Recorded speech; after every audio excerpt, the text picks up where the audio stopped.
New Jersey coffee is juicy right now. Words. New Jersey coffee jug is streaming right now. Good morning, everybody.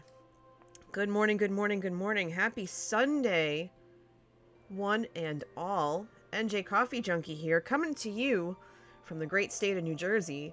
And it's Sagrada Sunday. I apologize for the very late start, but I slept in today. I slept in today a little bit. And also, as is wont to do, it's very humid and it's going to rain here again today. Let me lower the music just a tinge. There we go. Just a tinge is actually one of my latest sayings, and it cracks me up because it reminds me of my mother-in-law. God rest her soul. She used to say that all the time, and I think my hubs is reminded of that because he said that I reminded him of her. And I said, well, she was a positive influence, so that makes sense. But yeah, so as my faces want to do, it just exploded upon waking up. So I was, I had the whole nine, the sniffling, the sneezing, the runny nose, and I'm just going, well, this is a mess. I was like, all right, here we go now. Here we go. This is something. So I took care of that. I brewed some coffee.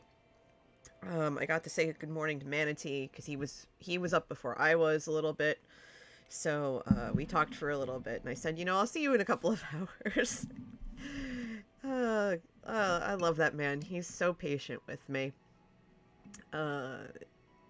Yesterday, I was part of a 4-hour stream for Real Fally, because the Shamblecraftians, he's leading the charge.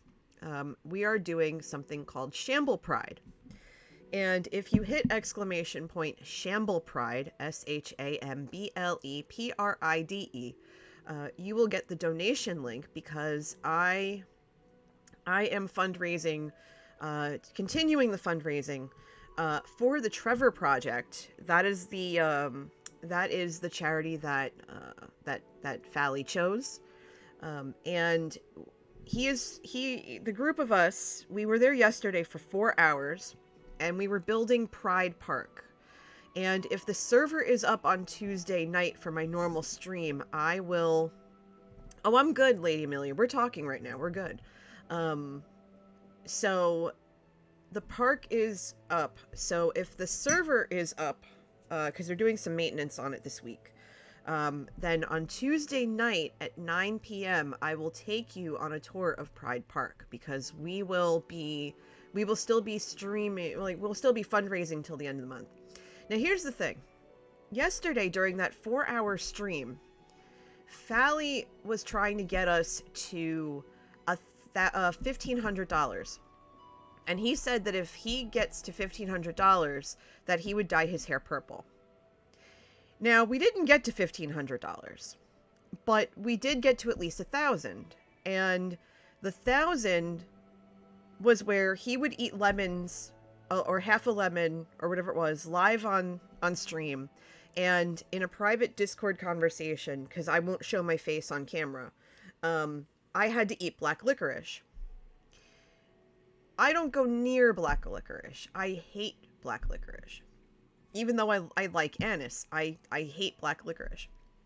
And I said, well, if we get to 1,000, I'll eat 3 strips of this black licorice because you have to eat that lemon, and we're both going to be miserable, but we're going to be miserable together. And he's like, okay, great. That's fine. That's perfect. Little did we know the misery that we would be putting ourselves in.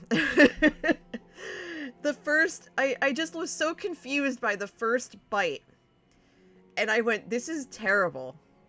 And by the end of the third, my stomach was starting to do somersaults. Not because of the anise, but because of the texture. I'm very much a texture person. And it's just like chewing soft plastic. And it was just the worst. And poor Fally had chills. We were both convulsing from the repulsion of what we were eating. And it was a glorious mess. I think is the best way to put it. Also, good morning, Flyers Lord. I hope you're doing well. Oh, and thank you, Lady Amelia, for the 4 months in a row, who says, so happy to support you. You are amazing. I appreciate that more than you know. And Sir Think with the 300 Corgi Biddies. Thank you much. Thank you very much. It's so good to see y'all this morning. It really is. So yes, in any event, Fally and I have talked, well, he mentioned it yesterday as well, that he will go ahead and extend that $1,500, that $1,500 goal to, I think the end of the weekend, or the end of the month, I don't remember which, but there's the link right there to donate to Shamble Pride. We have, I saw. I just said thank you. Yes, thank you. So that's a donation link if any of you would like to help support the Trevor Project. We are trying to get his hair purple, which would be great. Alright, so where were we? Okay, so first game I always play against the AI so I can wake up and kind of warm up before we get into the solo mode.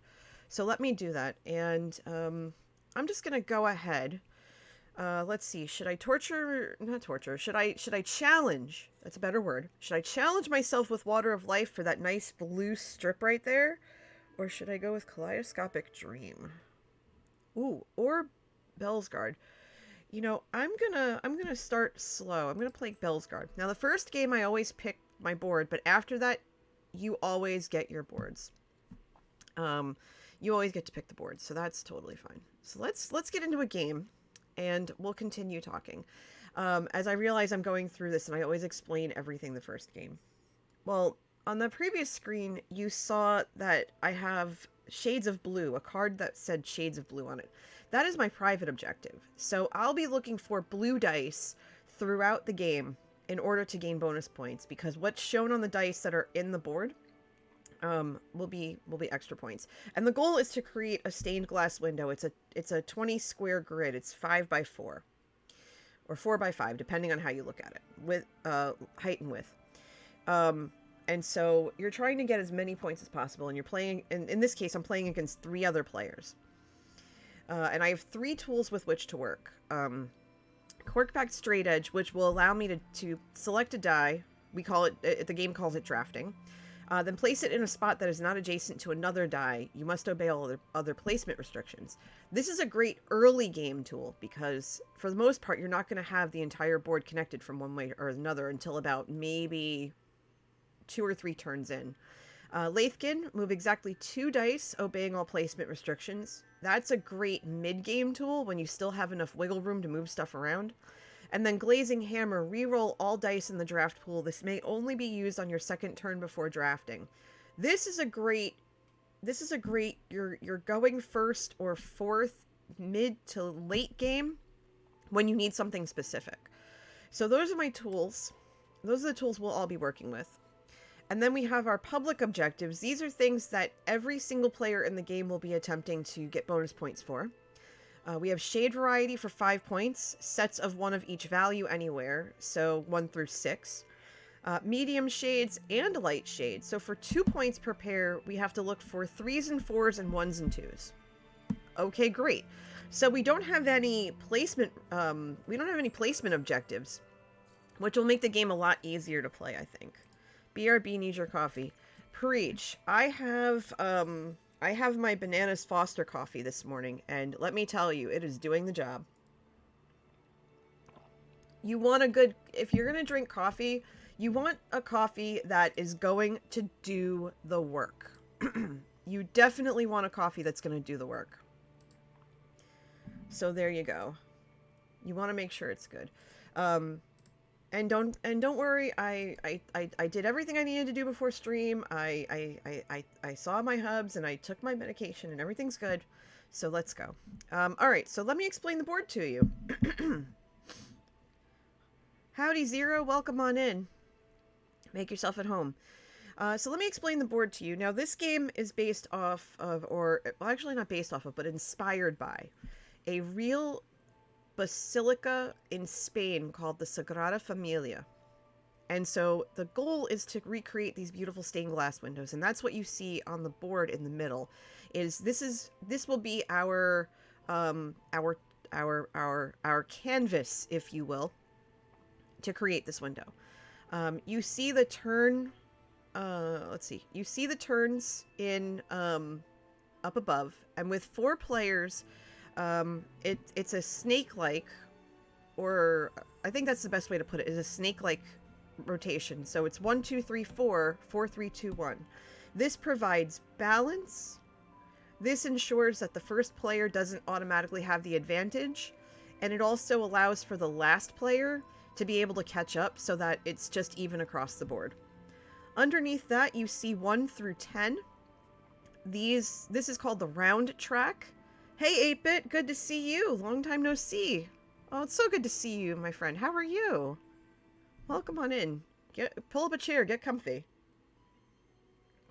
We're playing Sagrada today and raising money for a great cause. We're raising money for the Trevor Project because we want Fally's hair to turn purple while helping some people in need for this Pride Month. I'm doing really well. I'm still waking up. You can probably hear a little bit of congestion in my voice. My allergies have been awful because the weather here in Jersey has been very, very humid, very gloomy, very rainy. And so that wreaks havoc on my face and my knees. So I've been my body's been struggle busing just a little bit, but it hasn't been too bad. I can't complain.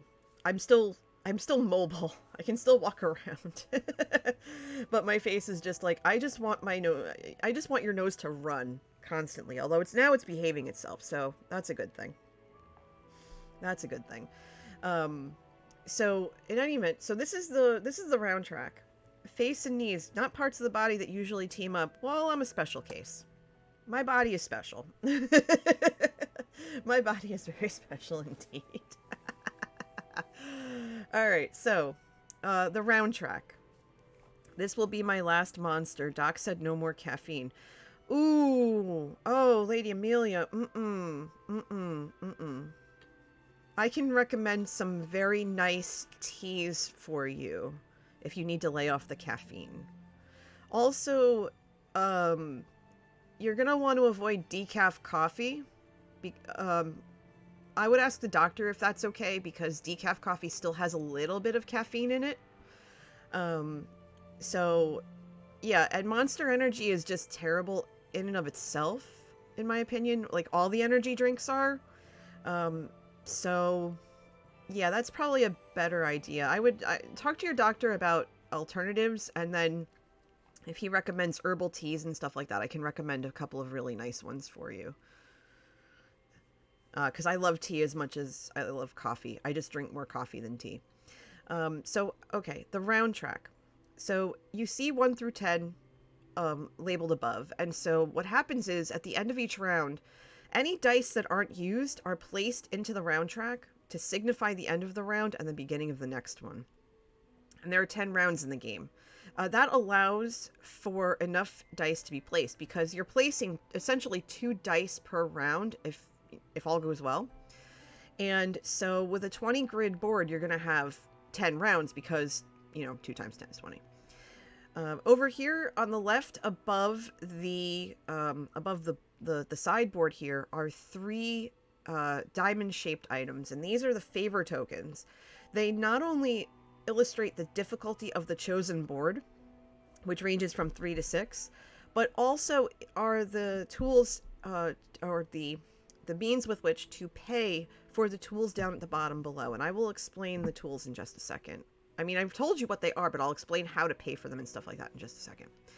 On the 2 sideboards on the left and the right of the board itself, you see the objectives. You see the 1 private objective in the top on the top part of the left-hand side, and then the 3 public objectives grayed out on the others. You then have the draft pool underneath the board, and that is where you choose your dice. And then beneath that, we have the tools. Each one currently has a diamond, a single diamond, above it. This indicates that they have not been used yet. It costs 1 favor token for the first time a tool is used by any player. After that, if that same player or another player wishes to use that same tool, it costs 2 favor tokens.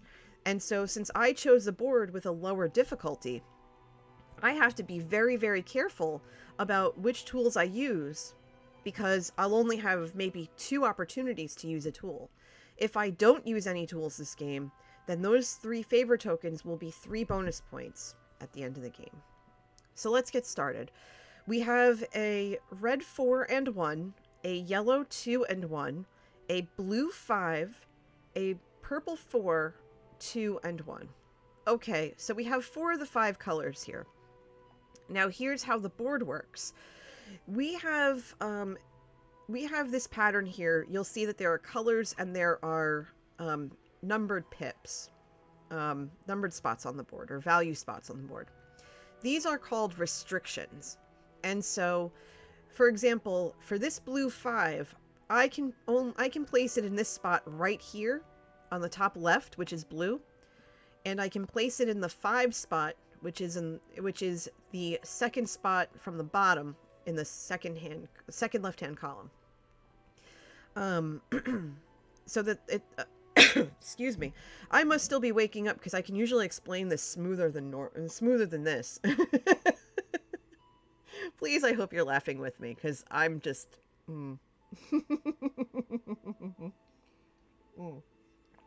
Alright, I just took another sip of coffee. That should help. So there are 3 kinds of restrictions on the board. There's color restriction, there's numerical restriction, there's adjacency restriction. Well, value restriction, I should say, not numerical. I call it numerical, because it's easier than value, in my opinion, but that's beside the point. So the blue spot, the 2 blue spots, the yellow spot, the green spot, you can only place dice of that matching color in those spots.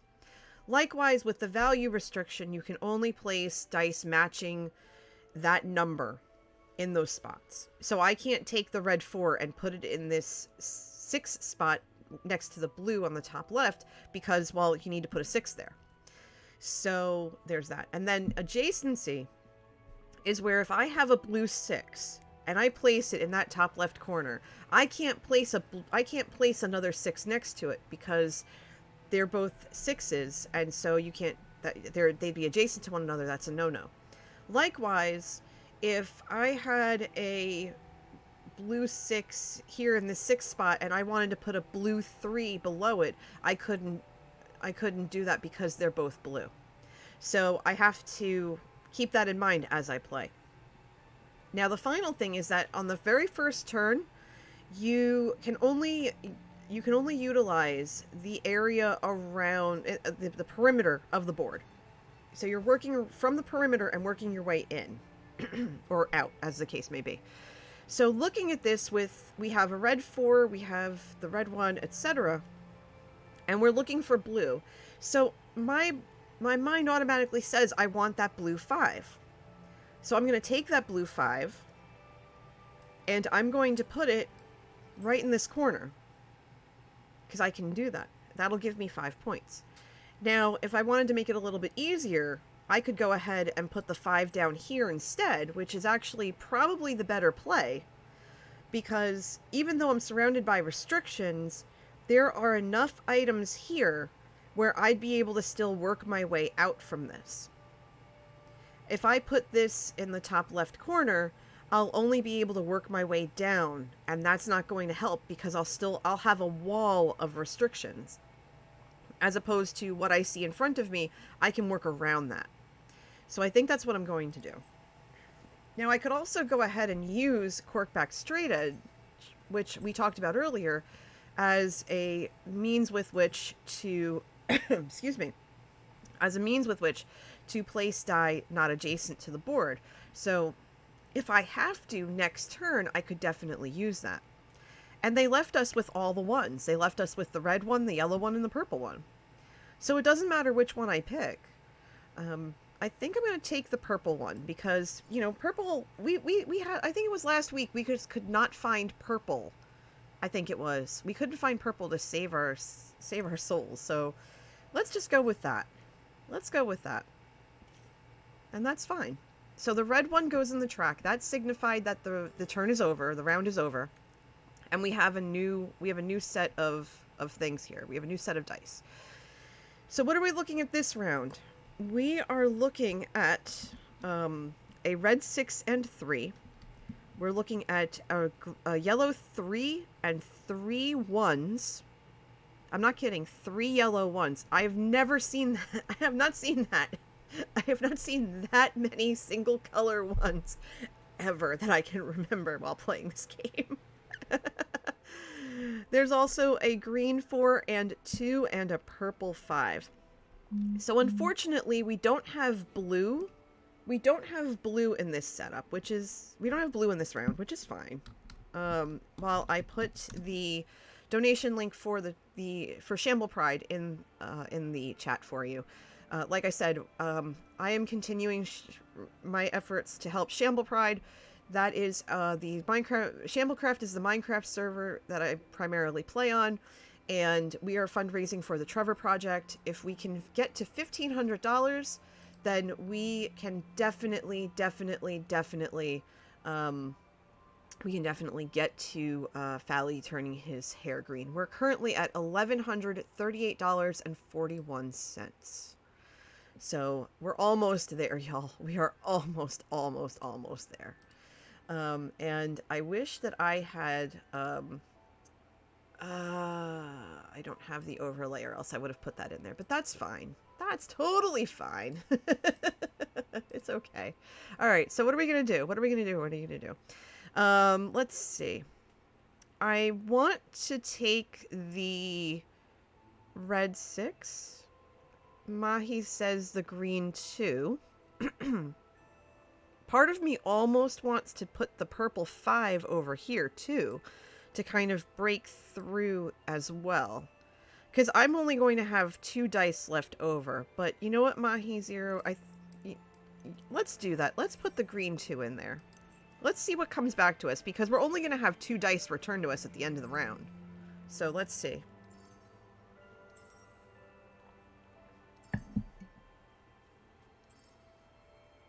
Oddly enough, the red 6 came back to us anyway. Interesting. So let's put it there. Because we can still work our way out on the right. The left I'm starting to get a little nervous about. Hi, Ken. Good morning. Welcome on in. Make yourself at home, friend. Zero says, I was looking at the objectives of 3s and 4s and 1s and 2s. Yes. I like the way you think. Yeah, I have to keep that in mind. But we gotta make we should make sure to get this to do that. Yeah, okay. All right, so what do we have? We have to get the blues too, I mean. Let's see. We have let's see. Red 2, yellow 6, green 1, blue 4, blue 3, blue 1. So we have some 1s here, which is good. We like seeing that. We might be able to break through. Now, because since I went first last round, I'm going 4th this round. So I have the option of placing 2 dice. I cannot place the green 1 in the bottom right-hand corner because there's the purple one next to it. So the adjacency restriction nullifies that. What I might be able to do is place the blue 4 here, which will give us 9 points. As I realize my calculator is up, but I haven't been using it. Let's... Oh, wait, no, because we're not playing solo mode. Never mind. So I think the blue 4 is going to help because the next turn I can take the yellow 6, plunk it up there, and then that's going to open... It's going to kind of bypass these restrictions and then give me that column. Plus, we do need the 4 anyway. So I think we'll do that.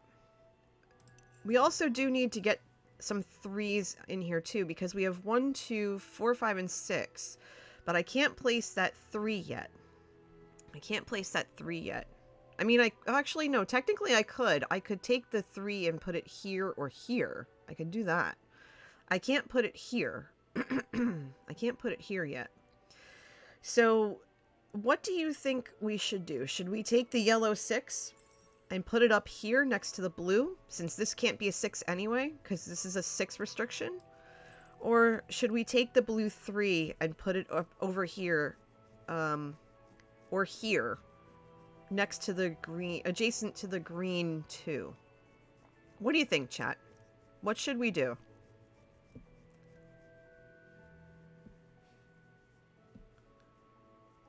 So the blue 3 is 5 points. Lady Amelia says the yellow 6. Okay. Well, what I can do, because this can be a 2, 4, 5, or 6. That's fine. And you're right, Zero. This is a 5-point placement because the 3 is going to give us 3 points towards the blue objective. And it's also going to give us 2 points because we have the 3-4 pair. So, good eye. Let's do that. And then the next 6 we get, we're going to put in that 6th spot. Unless it's blue. Then we're going to be like, eh. So that's fine. That's fine.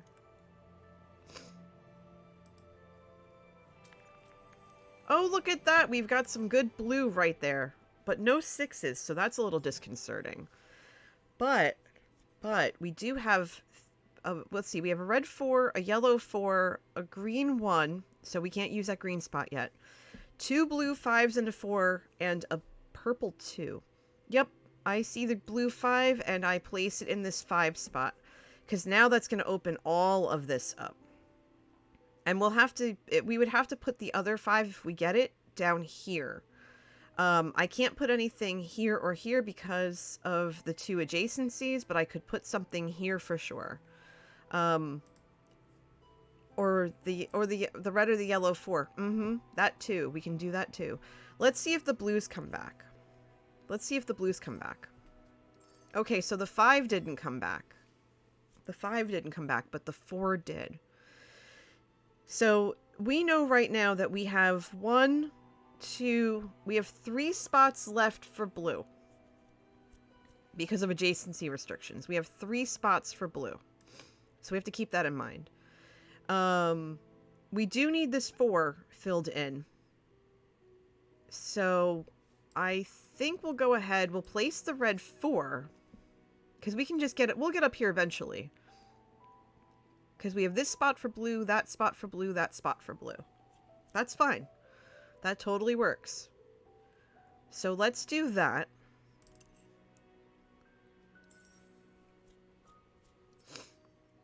Okay, so the purple 2 now goes up into the round track. Oh, as I straighten my back. I'm going to sip more coffee. Oh, look at that, our blue 6. We waited. We're taking that blue 6 immediately. We're getting those 6 points right there. And let's see. So let's look right now. Let's take a second. Let's look at our points right now. That blue 6 is going there no matter what. No matter what, that's going there. That's fine. So we have 6 and 9 is 15, 20. So we have 23 points in blue, right? We have 23 points in blue. We have at least 1 1-2 pair and 1 3-4 pair. So that's another 4 points. So that's, what is it? 23 and 4 is 27. And then we have 1 of each. So we're at over 30 points right now. So that's not bad. That's not bad at all. So we're taking that blue 6 and running. 3 different 3s to come back for that 3 spot. And they probably won't come back. And see, I was right. I knew they wouldn't come back. But we can take the green 5 and put it down here instead. And that's perfectly fine. We'll take that green 5. So now we only have 4 restrictions left to worry about.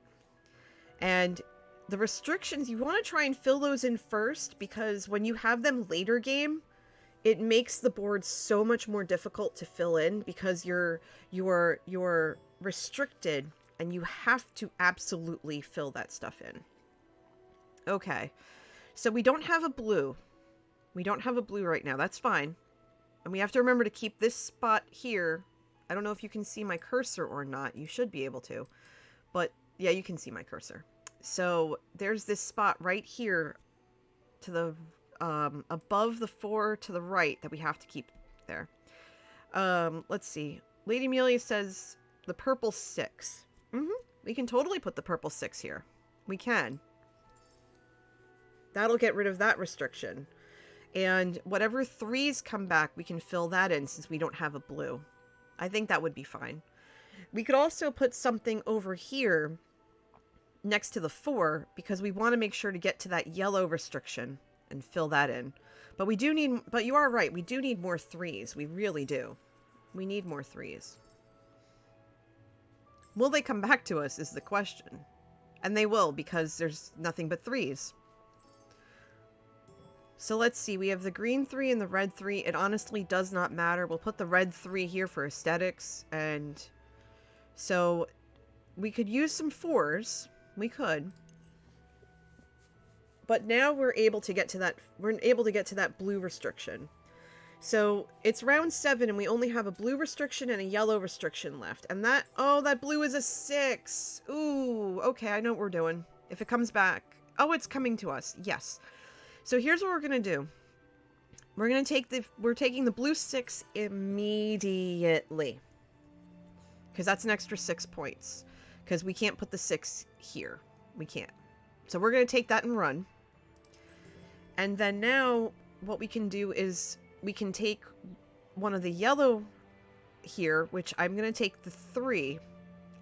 And I'm taking the 3 because we don't have... I'm taking the 3 even though we don't have another 4, because that is going to make this spot easier to fill, because it will need anything other than a 3. So that's fine. And we have 1 spot left for blue. So this can be anything but a 6. And then I think at this point we might want to focus on the 1s and 2s with at least 1 more 4. So we're going to be looking at lower point stuff. Now I could go ahead and I could skip the 3 and I can put in a 2 here instead, which would be fine. We would just need another 1. Or I could say forget the yellow and put the 1 here for another 2-pointer. But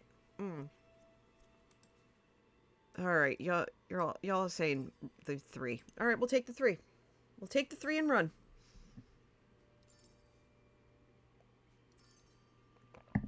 Now, we have 3 rounds left, and we have 1 restriction to go. And not gonna lie, it's making me a little nervous.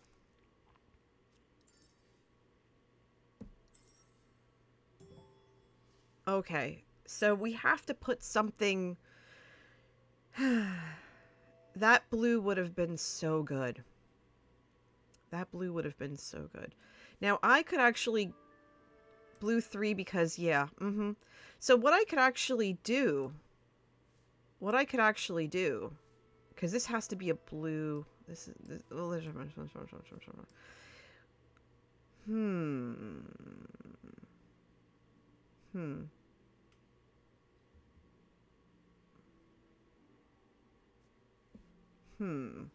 I'm actually starting to think about this. Because I want that blue 6. I want those 3 points. I want those 3 extra points. So what I could do is move this blue. I could do a couple of things. Now this is a 6. That's not going to do. So what I could do essentially is move this to there and put the blue 6 right there. I could do that. Then I could take this...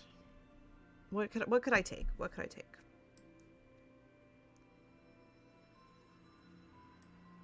Because that has to be a 3. Because I have to move something. So let's say I do that, right? I take this 3, I put it in the corner, because I can. I have to move another die. And I move this 3. No, I can't move the 3. I'm not going to move the 3 because I can't.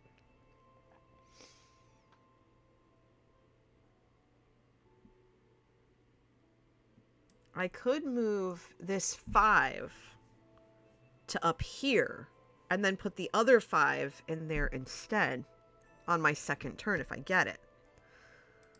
Move one of the other blue 6s. Well, I could move it. I could move it here. And then that would make room for the 6 here. That would be fine.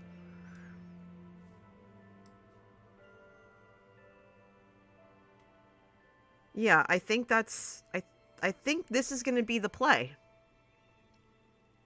And then that's all the blue that I could place, and having 3 6s and 2 5s in those available spots works. So, Zero, I think you've picked up this game very quickly if you haven't watched it before, which I'm pretty sure you have, but so I think we're onto something. I think we're onto something. Now,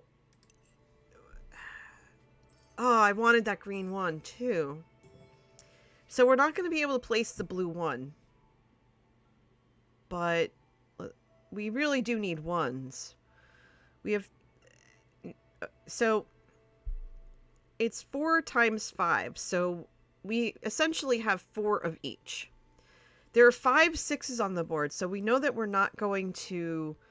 We have 5 6s on the board. So we know that we're not going to be able to get... We're not going to be able to get 20 points. We'll at the most get 15. So we definitely don't need 6s anymore. And we have 3 5s. So we're maxed out on 5s. So 3s and 1s are going to be the way to go. Because we only have 2 3s on the board right now. We have 3 3s on the board right now. Interesting. Okay. We have 3 3s on the board right now. Okay, so we're going to have to try to make this work. So, and we have 3 5s. The red 5 maybe. Well, the red 5 isn't a bad play.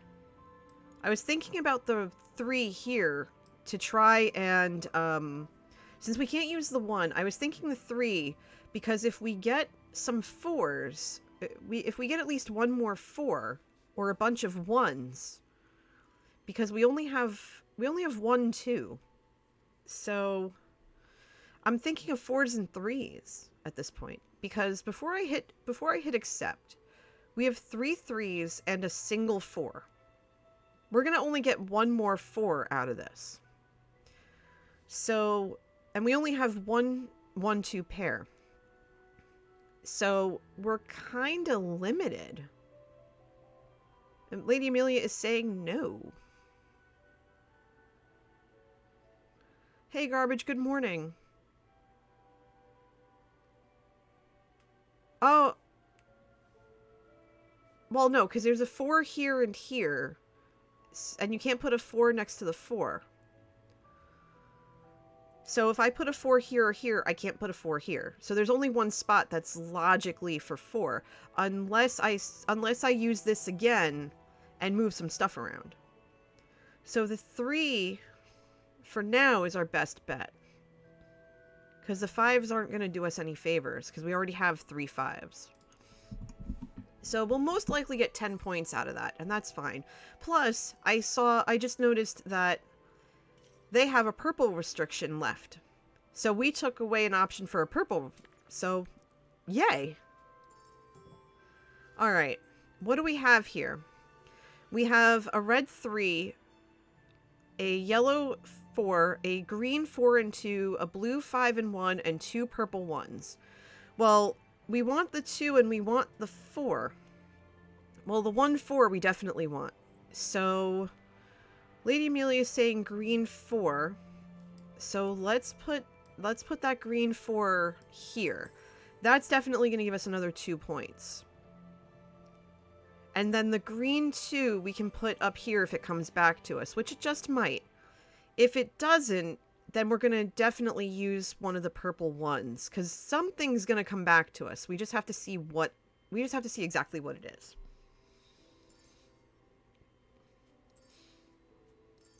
Okay, so ones are definitely coming back to us. The green 2 and the ones are coming back to us.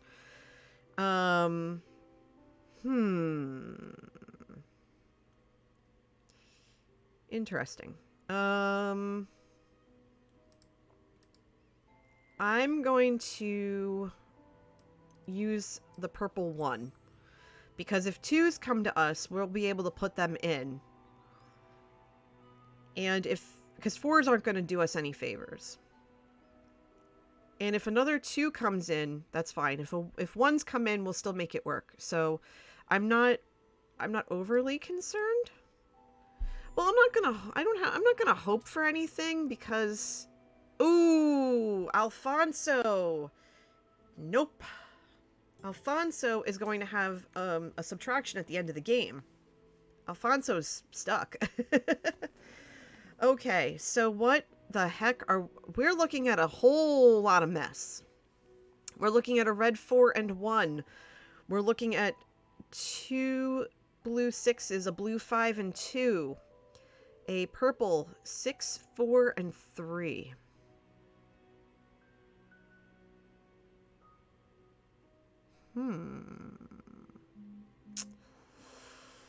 Interesting. Can I Lathe again? Yes, I can. You're like so deep in my head. You're like pouring through my thoughts, Zero. I swear. We're on a wavelength here, you and me. So if I burn my 2 remaining favor tokens, I could go ahead and I could start shifting some stuff around. I just don't know exactly what as of yet. Green 4 up 1. Okay. And the purple 3. Okay. So then I'm assuming in that case that you...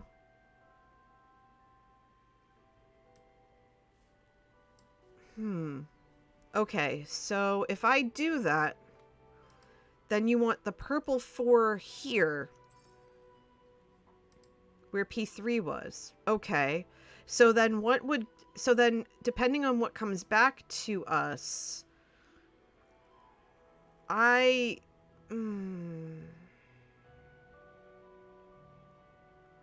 See, as much as I want to, I don't feel comfortable with that. And here's why. Because knowing my opponents, I'm going to end up with all blue. I'm going to end up with all blue after this is over. That's what's going to happen. I'm going to end up with all blue. And so if there's a purple, that's a problem. So I think I'd rather take the red 1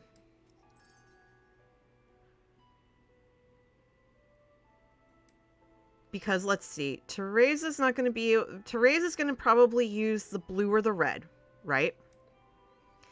Miguel can't use the purple, so they'll probably use the blue or the red. So the blue might be gone before... The blue might be taken completely, which is a good thing.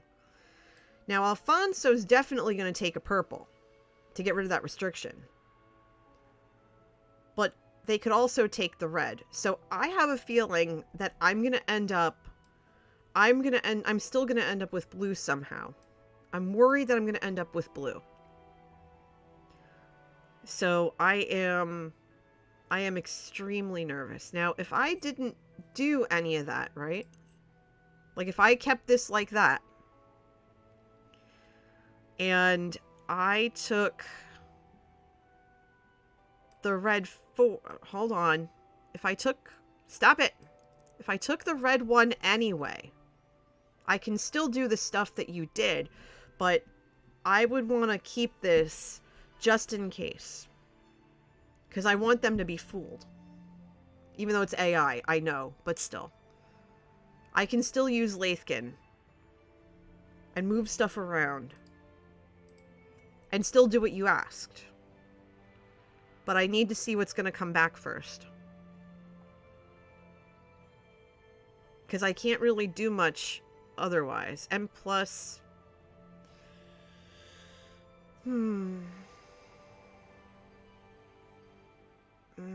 That 4 would be so helpful right now. It really would. If P4 comes back, use it. If not, then whatever comes back. Yeah, we'll see what happens. But I took the red. Let's see what happens. Keep your fingers crossed, everybody, because this is going to get ugly real quick. Let's see if my theories are right.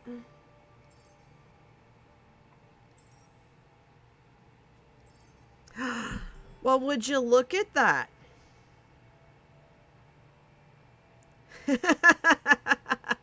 Would you look at that nonsense right there? So now if we want, we can use Lathkin. Wait, no, this over here, and then put the 4 there. That'll give us another 2 points. So it'll basically even out the use of the it'll even out the use of the things, but still, that gives us a full board. All right, there we go. We did it. So that P6 goes right up there, and we see what happens. All right, y'all. Let's see if we did it. Let's see if we did it.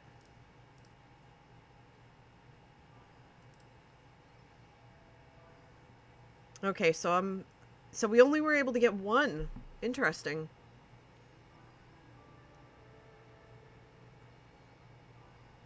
Oof. This is where I think we're going to make most of our points, and I'm right. Okay, so we came in 3rd. We came in 3rd. That's not bad. That's not bad. When you have lower point when you have lower point stuff, when you have lower point objectives, it's really hard to break out of you know, the lower end stuff. It really is. And so I get that. So that's fine. That's fine. I think we did really well. I think we tried our best, and that's totally fine. Okay, so we're gonna move on to solo mode. We've been playing on easy, building ourselves up along the way. And so there you go. And apparently I'm getting messages about Williams-Sonoma, yay? I don't know.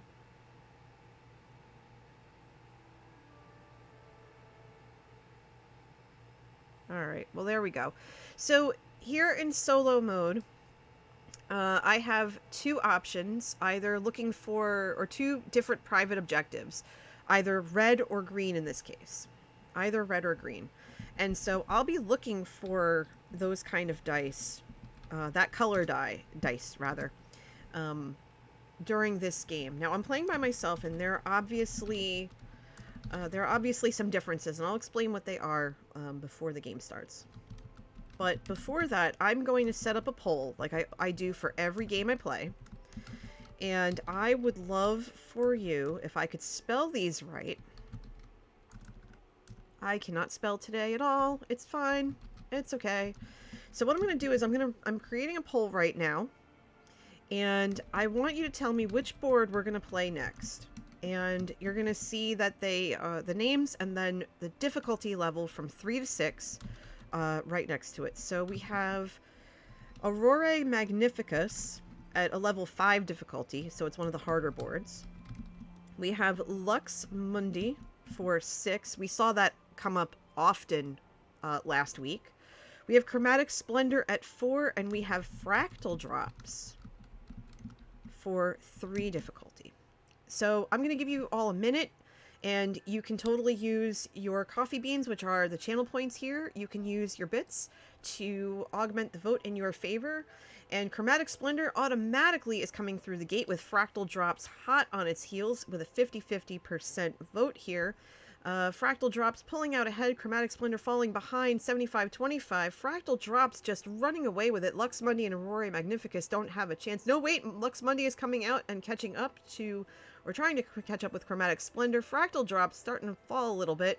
Lux Mundi is catching up quickly. Fractal Drops barely holding on to the lead. No, wait, there's a surge. Fractal Drops is up ahead, 53%. Lux Mundi and Chromatic Splendor are vying for second place. Lux Mundi has Chromatic Splendor hot on its heels, but Fractal Drops is a full length ahead, 46% right now. Fractal Drops. No, wait, Lux Mundi pulling out ahead. Fractal Drops falling behind. What is going on? Fractal Drops. Lux Mundi holding on to that very thin lead, 42-40. Fractal Drops. No, there it is. There it is. Fractal Drops. Fractal Drops. Pulling out ahead at the very last second. Very last second. 43% of the vote with 7 bits and 3,800 channel points contributed. Thank you very much, y'all. That is amazing. Fractal Drops it is. Let's go. Mahi Zero says, I'm trying to decide on another block to go with Smooth Basalt. Oh, I love Polished Basalt. It's great. And Calcite. Maybe Blackstone. Oh, maybe. I haven't seen Calcite yet. Enjoy the lurk. I haven't seen Calcite yet, so I can't really suggest one way or the other, but Blackstone is always a good option. I love Blackstone. I have 2 shulkers worth at my base. Calcite is the new better diorite. Ooh, I'm gonna have to check that out. Yeah, so what is it now? I haven't been on the Snapshot server yet. I need to get on there. I really do. I have to make a solo world and just go spelunking and just enjoy it. Okay. So for this game now, there are 4 tools, because this is easy mode, at our disposal. Now, the difference between playing in a multiplayer game and playing as solo is that you are trying to beat the high score that you create from dice placed in the round track. And the way that you pay for tools in solo mode is by burning dice or sacrificing a die or whatever, depending on which terminology is easiest for you to understand. We have 4 tools here, and each of them requires a specific color die to burn in order to use it. But you can only use it once per game. So these are dice that you have to be really careful about using. So first for green, it's going to take a green die to use these. First is Grinding Stone. Draft a die, then flip it to its opposite side, where 6 becomes 1, 5 to 2, 4 to 3, what have you. That's a great late game tool. Also for green is Lens Cutter. Draft a die, then swap it with a die from the round track. This is a fantastic solo player game tool, because if you get stuck and you have to put a 6 up on the board, you can swap it out for a 1 or a 2 and save yourself those points. It's amazing. I love this as a tool in solo mode. Then for purple, we have Flux Brush. Draft a die, then re-roll it. If it cannot be placed, return it to the draft pool. Okay, that makes sense. And then Glazing Hammer, which we saw last game, re-roll all the dice in the draft pool. This may only be used on your second turn before drafting. So we saw that last game. We didn't really see it used outside of the AI, but that's going to take blue, so we'll see what happens. Okay, so here's the fun, and this is why I'm so thrilled about these 2 different tools. Because not only do we have deep shades, so we're looking for 5s and 6s everywhere, but we also have a more difficult public objective in column color variety, columns with no repeated colors. So we're going to have to keep an eye out for that as we play. And so the board, the view changes ever so slightly because we are looking for red and or green, and we have to keep the columns different colors. The fact that we have color restrictions right off the bat actually really helps in visualizing where certain dice need to go. So let's get started. We have a red 2, a green 5, a purple 6, and a purple 4. So we have red and green to kick off this game. And I already know that using Flux Brush this early is not wise. So I think what I want to do is I want to take the purple 6 and put it right here in this corner. And I think I'm going to follow it up with the green 5 in this corner. I think we can do that. Because if we do, then we'll be able to kind of hopscotch this way and that way, depending on what comes next. And then that's going to open us up and we're going to just end up going in a circle around the restrictions until we get those dice for restrictions. So I have no problem with that. So I think that's what we're going to do. We're going to take 11 points away and put them on the board. We're going to already have 5 points for green. And we're going to have another 2 points for the 5-6 pair. So we're already looking at a 7-point round, which is great. That's going to put 6 on the round track for us. And so if we want to pull that 4 down, we totally can. We can. So what do we have next? We have a red 6. Okay, great. We have a purple 6, and we have 2 purple 5s. Okay. This is perfect because we can place the 6 and the 5. We can place them here, and we can retrieve either the 6 or the 5 later.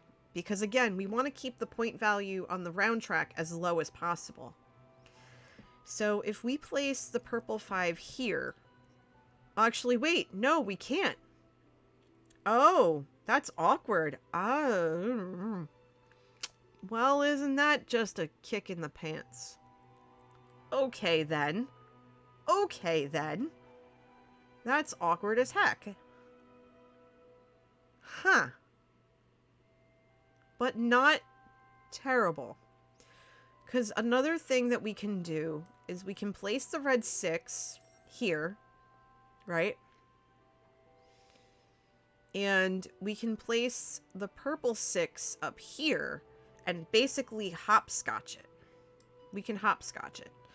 We can also re-roll this if we wanted to, because we have the purple. We have the purple to do it. And we can burn that purple 6. Re-roll these 2 5s.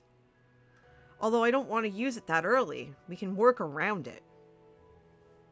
We can definitely work around it. But I definitely want these restrictions squared away.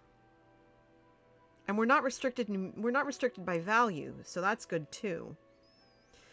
So why don't we do this? Why don't we place this red 6? We'll place this purple 6, because again, it's columns, not rows that we're concerned with. That'll take care of purple for this row, or this column rather. And we can eat the 2 5s and just go retrieve them later, the first chance we get with Lens Cutter. Because we can do that as well. And it's also going to help us move more quickly through the board, so that's not too bad. Some more 5s would be helpful, that's for sure. More 5s would definitely be helpful. You know what? Hold on. I feel a little giddy. So why don't we do this? If you take this action, you will not be able to undo it. Should we do it? Should we do it? And should we burn the 6 and re-roll the 5s? Part of me thinks we should. As much as I don't like using a tool that early, I think that would be good. Or should we wait? What do you think? Because I have no idea. I have no idea.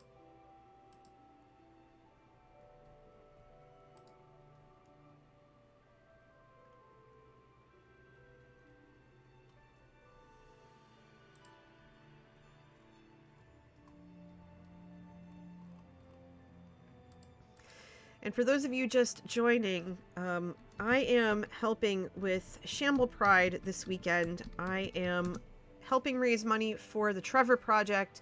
This is a part of an event that Fally has started. Fally is the owner of the Shamblecraft server and has gracefully offered to dye his hair purple if we raise $1,500.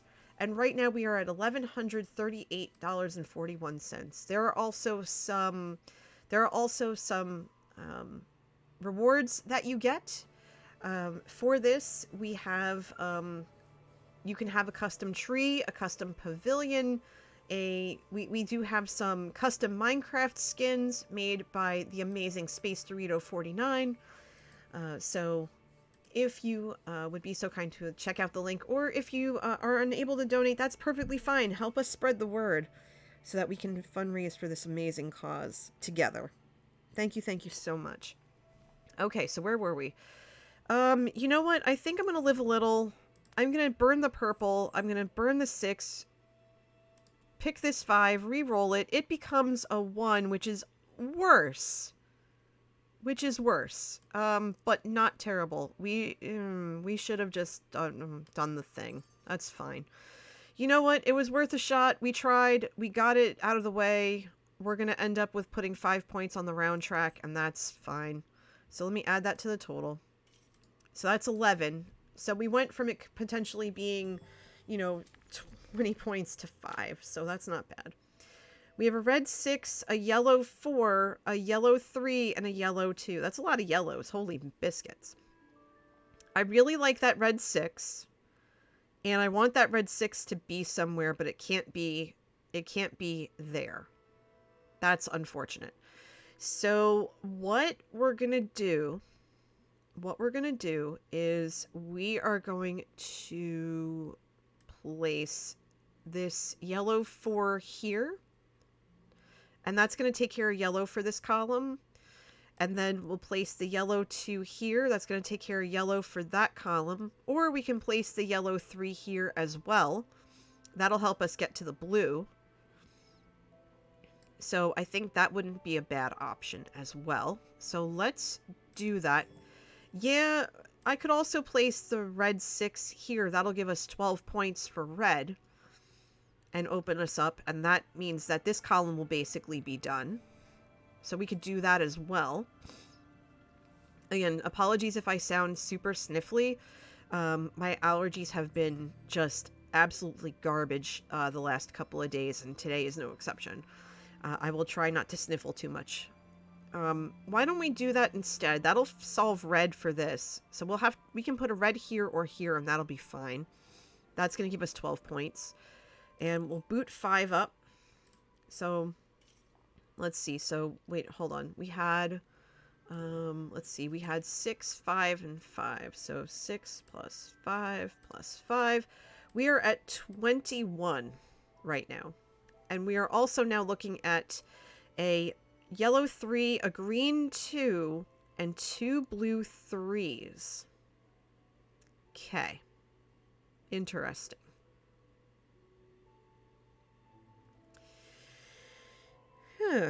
Okay, well, what we can do with this is we can put the yellow 3 here and get this yellow restriction out of the way. That's going to solve yellow for this column.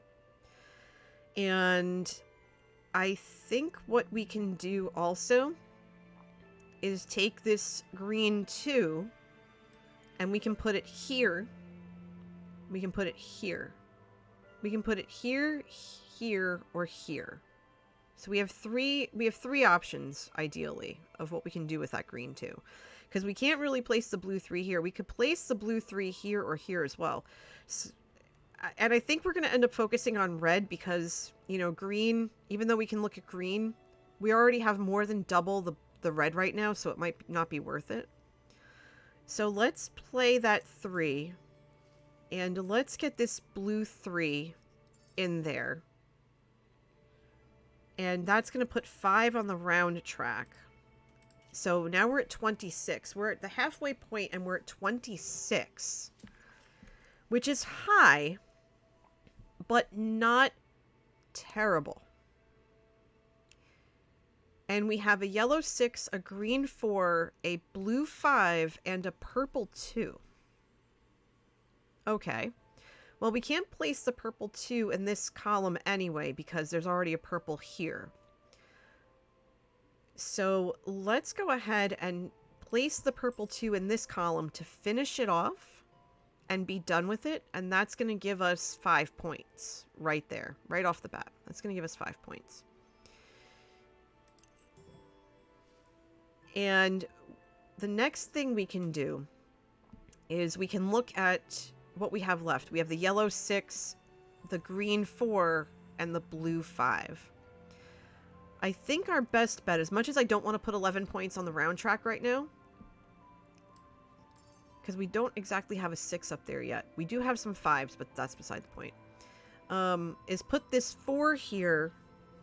I think that would be good. I think that would be good. We can put the 4 here, and that restriction would be taken care of. And we wouldn't have to put green, because we can't put green here anyway. So green could go here. Purple could go up here. So there's still some options. It's starting to get a little bit squirrely, I'm not going to lie. And we don't have any tools with which to move anything. Because I could also go ahead and use this blue and burn the 5 and re-roll these and see what I get. But I don't think that's necessary.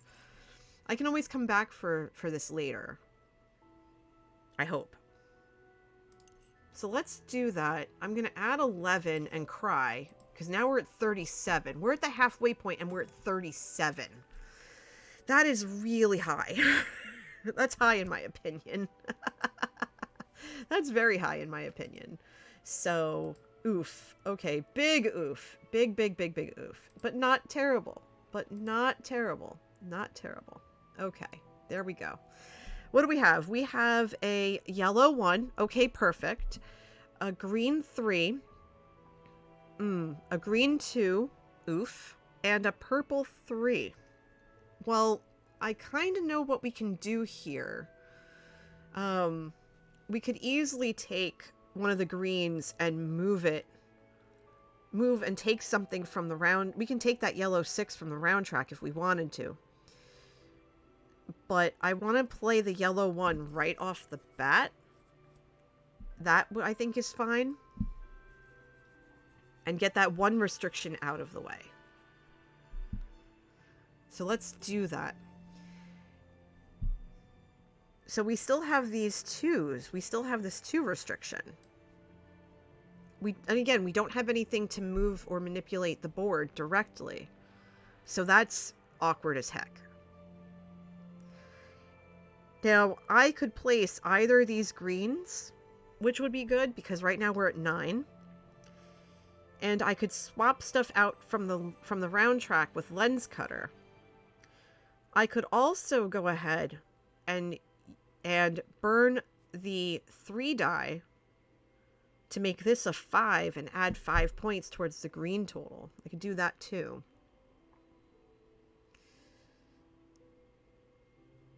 Which would be fine, because that would leave 3 points to go to the round track. So if I did this, picked that, switched it to a 5, put it there, that means that would be 14 points for green, and then another 5 points for this being done, plus now we have 2 sets of 5 and 6. So I think that's honestly the better play. Because now we have 2 columns completely done and completely just good to go. I'm starting to get nervous about this side, though. But again, we have to keep these points low. So now we're at 40. And we have 4 rounds to go. So we better make these count. That's all I'm going to say.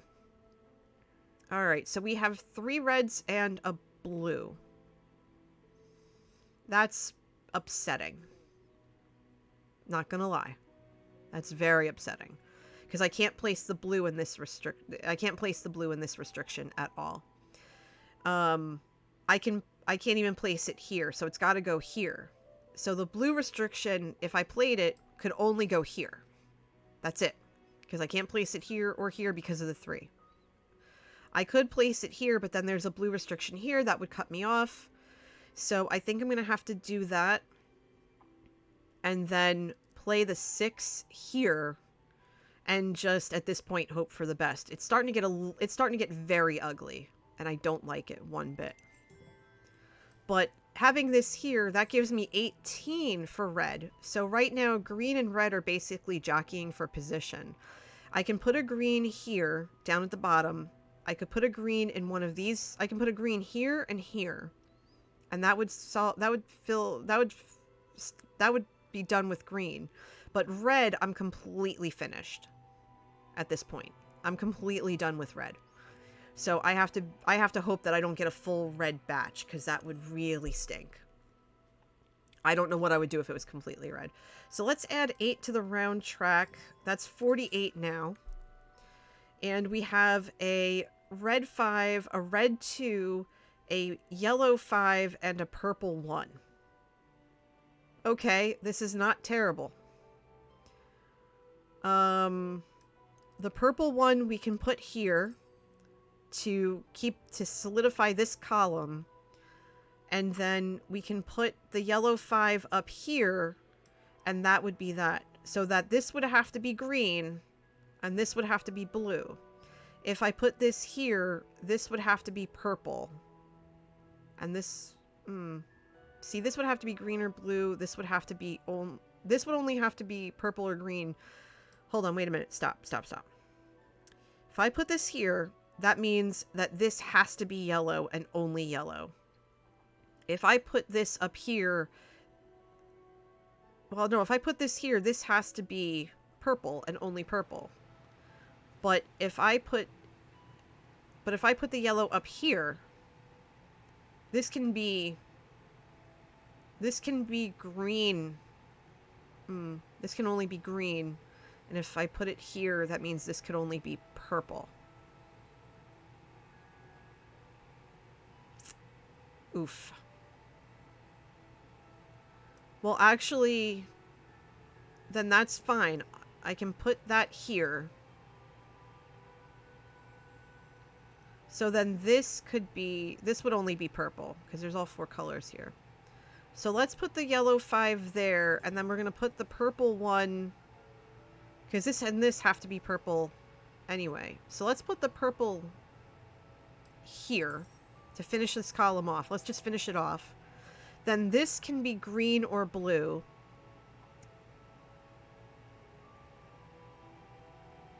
Oh no. This has to be yellow. This has to be yellow. So we have to look for a yellow 2. So, oh, there's a yellow 2 on the round track. And we haven't touched it yet. Fantastic. Oh my gosh. Look at that. Look at that. Look at that. So let's hope for a green. Let's hope for a green so we can get that yellow too. Because that's what we need right now. So let's do that. We're going to add 7 to the round track. We're 4 and then 3. So we're looking at 55. So big oof right there. It's all blue. Oh no. Oh, that's tough. Oh, that's rough. Okay. Not a problem. Not a problem. Not a problem. Not a problem. Okay. Okay. Okay. Okay. Not a problem. We can work with this. The 6 is going to go right there. We're going to just get rid of that. And then we're going to take the 1 and put it there and add 4 points to the round track and just finish it off. Just finish it off. Oh, I got scared there for a second, peeps. I got scared. I got so scared. So let's do that. We're going to add 4 to the round track. We're at 59. We're at 59. We're at 59. And we are looking currently at 3 sets of 2. And we have a green. We have a green and a purple. We already know. We already know that this purple is going right there. We know that. We know that. But now what we can do is we're going to use lens cutter, right? We're going to pay for it with the green 6. We're going to choose because we need that purple in that corner. We're going to choose the green 2. We're going to take the yellow 2. So that's not going to give us any more points. We're going to place the yellow 2 right there. That's going to give us another column because no colors have repeated. We're going to let that go. And then we're going to place that 5 right there. And that's going to solve it. That's it. We're done. We're done. We're going to add 1 to the round track. We're at 60.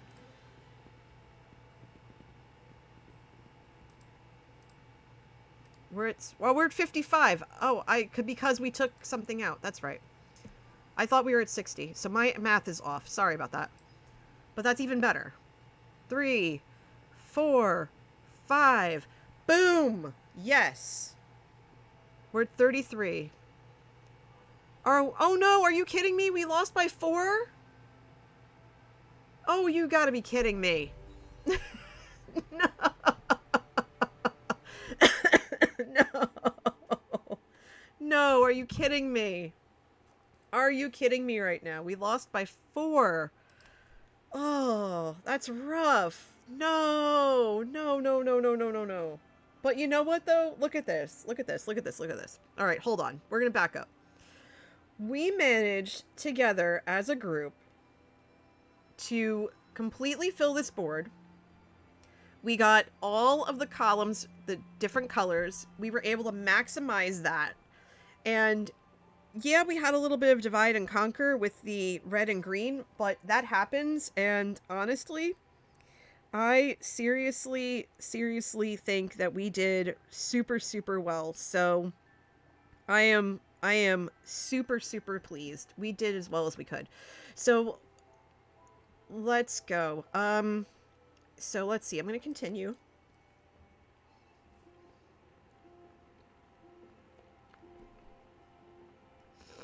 And I think we're going to dive right into another game, but I'm going to lengthen the poll by a minute or 2 just so that I can go get another cup of coffee and stretch my legs because I haven't stood up in an hour and a half, and I'm trying to be better about that, which is why if you look at my channel point redemptions, I have some that allow me to get up and stretch and do some squats and some other stuff just because I need to take better care of myself.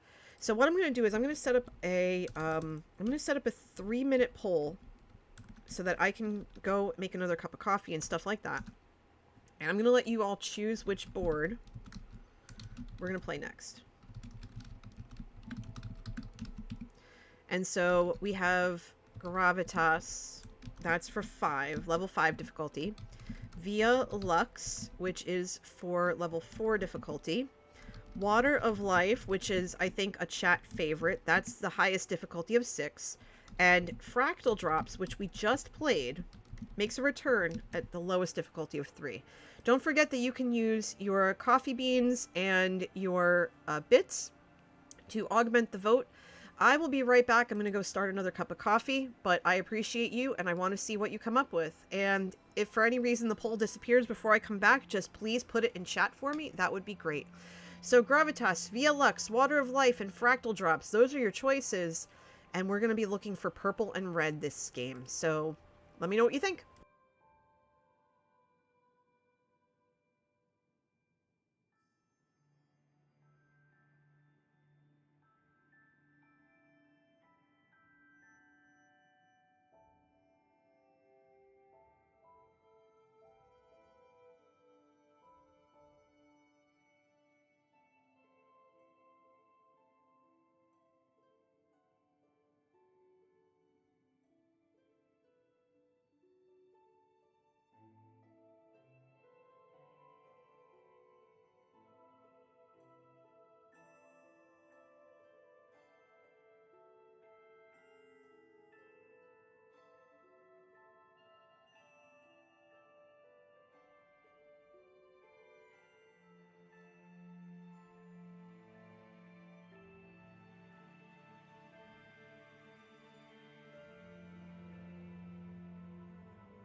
Okay, y'all. I'm just waiting for my coffee to finish brewing because I have single cups.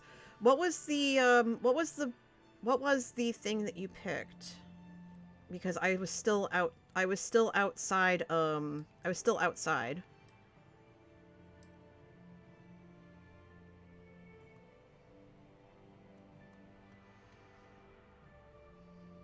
And I apologize for that. I really do.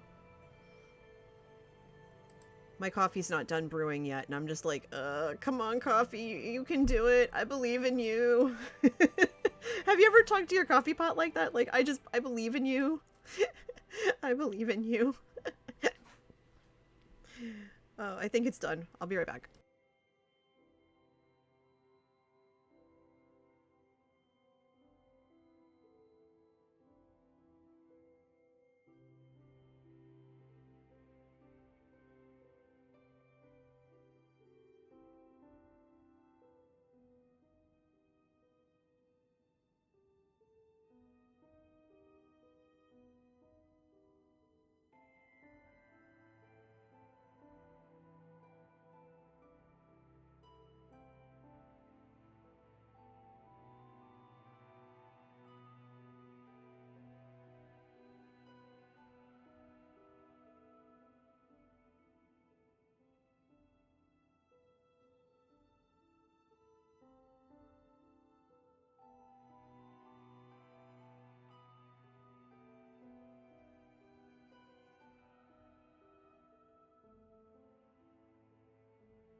Okay, I'm back for good now. Sorry about that. Alright, I am here, I am here, I am here. Sometimes the coffee takes 2 minutes, and sometimes it takes 5, and it's just obnoxious that way. So tell me, chat, what was the choice you made for the poll? Since obviously I was in the other room, and I should have made it a 5-minute poll. I really should have. But I am learning. I am learning.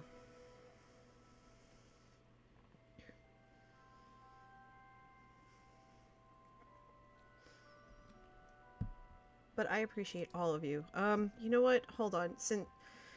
Let me see if I can look up my polls. I think I can. Can I look up my polls? I'm gonna learn something on Twitch today. Let's see. Sound alerts, stream closed. Can I see polls?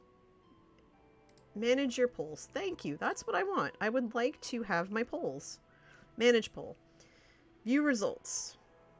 Gravitas. Okay. So I learned something new today! Yay! I figured something out! Woohoo! Gravitas it is, everybody. Thank you for your patience while I do that. Oh my gosh. This is why we can't have nice things. It's fine. But thank you for your patience, and thank you for allowing me to get some extra coffee into my body. I mean, I am a coffee junkie after all. I love coffee, and you can tell that I just kicked off on a weird day. So thank you very, very, very, very much. I appreciate you. I appreciate you. So let's see. We have as our tools, we have Flux Brush, which is draft a die, then re-roll it. We had that before. If it cannot be placed, return to the draft pool. That's for purple. For yellow, we have Lathkin. We've seen that and used it once or twice this stream. This is for yellow, so we're going to move exactly 2 dice, obeying all placement restrictions. And new to us this stream, for blue and red respectively, we have Eglome's Brush, which is move any 1 die in your window. Finally, board manipulation. in addition to Lathkin, of course. Ignoring color restrictions on your window pattern. You must obey all other placement and adjacency restrictions. And then Copper Foil Burnisher, which is kind of its tag team partner. Move any one die in your window, ignoring value restrictions on your window pattern. You must obey all other placement and adjacency restrictions. Yeah, buddy, that's going to come in handy, especially with this public objective, which is going to be an absolute pain in the tush. Row shade variety, rows with no repeated values. So we're going to be looking at different values, which is going to be tough because we also have light shades, sets of 1 and 2 sets of 1 and 2 anywhere. So the most we could get from that is going to be 8 points, if you think about it. So we're going to have to really look at this. And we're automatically going to have 4 points from that light shades restriction, or light shades objective anyway, because they're already on the board. Let's see. This is a mostly blue board, so this is going to be different. We have a red 5, a red 3, a red 2, and a red 1. Interesting. Interesting. So I'm going to go ahead on the calculator. I'm going to clear it because this is a new game. And let's get started. Okay. So if I place the red 5, if I placed it here or here, I'm automatically surrounded by restrictions I have no guarantee will be able to let me out. So that is difficult. But I do like the fact that there are so many reds, because we need red on the board. It's one of our private objectives. So what part of me wants to do is go, in a sense, diagonally parallel to this blue strip. And start here with the red 5. And then take the red 3 and place it right above. Because, hey, Blue Wave. Good morning in your case, or an afternoon in mine. Good to see you. Welcome on in. We're just starting our third game of the stream. And we're playing solo mode, so I have to keep the numbers on the round track nice and low. And I'm also looking for red or purple. And I have to keep these values pretty much. I have to look for the rows and keep the rows different values. So I think what I want to do is play the 5 and then the 3. And that's going to allow me to work around these restrictions. I do have to keep in mind I can have things the same color, which is good, but they have to be different numerically. So that's going to be a challenge. So we're going to do that. We're going to add 3 points to our total, which is going to give us a total of 3 because we just started. And we're going to go from there. Let's see. We have a red 2, a purple 4, 3, and 1. Okay. Interesting. Interesting. We can do a bunch of things with this.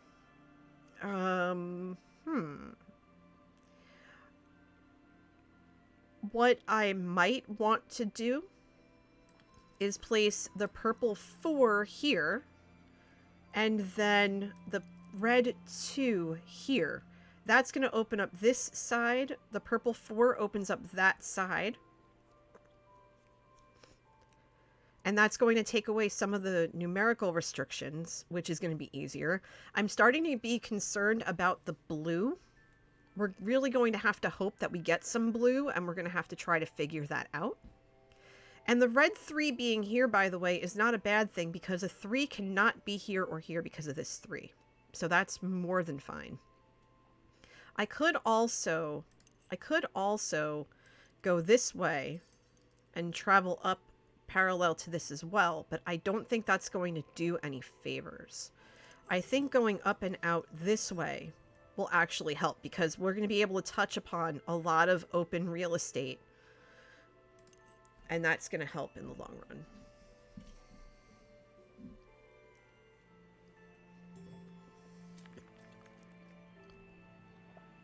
Okay, so now we're looking at a red 5, a yellow 3, a green 5, and a blue 3. Well, knowing that we want to clear these blue restrictions, we're automatically going to put a 3 here. That means that whatever this is has to be a 6. Because we have 1, 2, 3, 4, and 5. So this automatically has to be a 6. So that's a little disconcerting, but not overly terrible, if that makes any sense. And I can take the red 5 after that, and I can put it right here in this spot, because this can't be a 5 anyway, and this is a 6. So that's going to balance out. It's going to put 8 points on the round track, which is kind of stinky, but it's not the end of the world. So let's do that. We'll take the red 5 and put it here. That's going to add to our red total, and now our red total is 15. So we're doing really well. We are doing really well with red.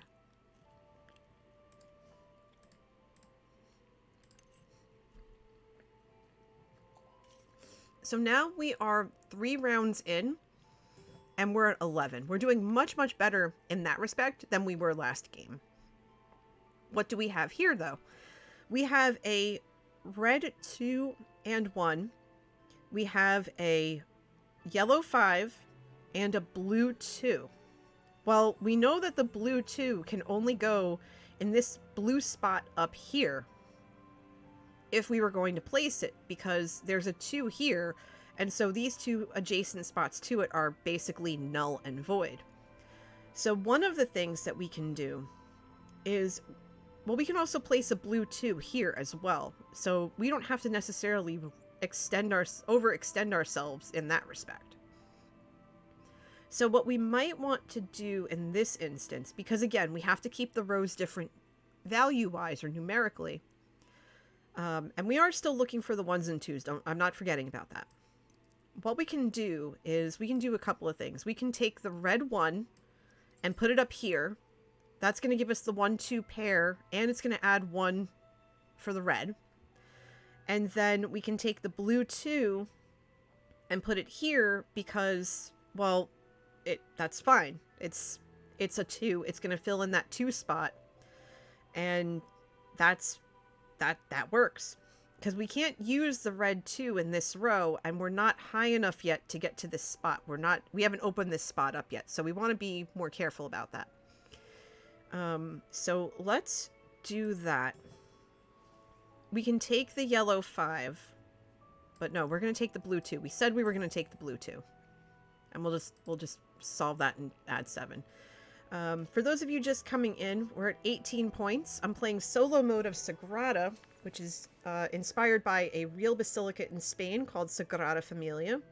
It's a dice placement game where you're trying to create these stained glass windows using these dice.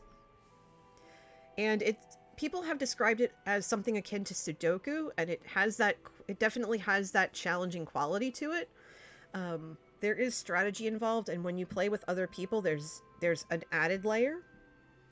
It's absolutely wonderful. Now, for those of you who are new to the game and are seeing it for the very first time, please don't hesitate to come in, ask questions, and the like. I would love for everyone to be able to play this game and understand it and enjoy it as much as I do. This is one of my all-time favorite games besides Pandemic and Minecraft. So I would love to be able to teach you how to play this. Okay, so what are we looking at for this round? We're looking at a yellow 4 and 2. We're looking at a green 2, and we're looking at a blue 1. Interesting. Okay, so not terrible. We can take the blue 1 and place it in this corner and be done with it. But again, I want to get these blue spots filled in.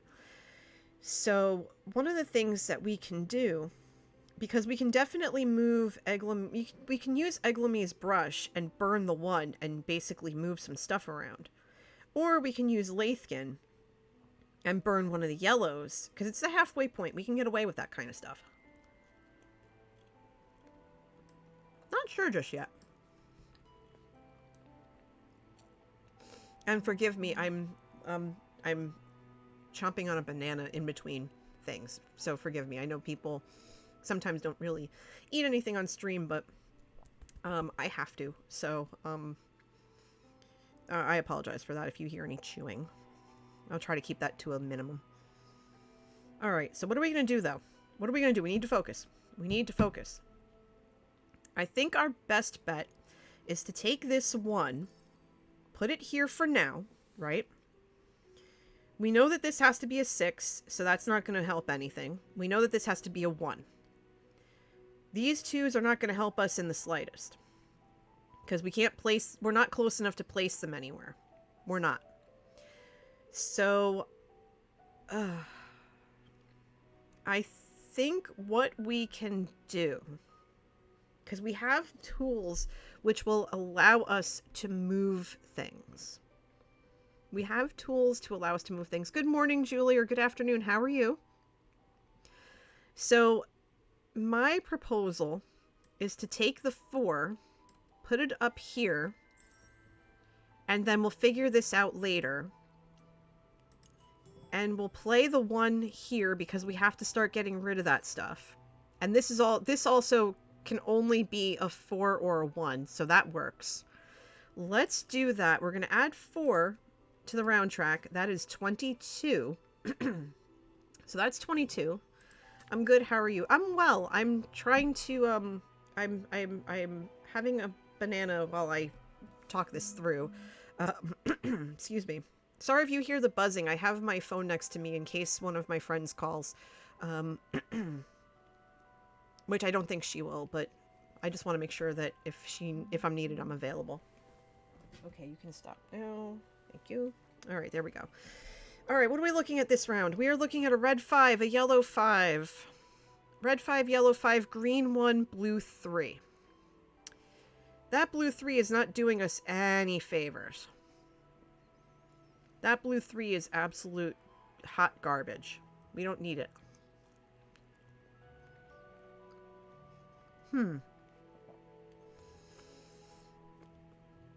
Red definitely is our color of choice this game, for certain. And if I place this 5 here, that is going to severely limit what blues can be placed up here. That is for true, as Skiz would say. So I think the first thing I'm going to do is automatically get that 1 and get that 1 spot taken care of immediately. And then look towards some of these tools that we have here that might be able to help us in the long run. To see if there's something we can move or manipulate or whatever. Although I don't think so.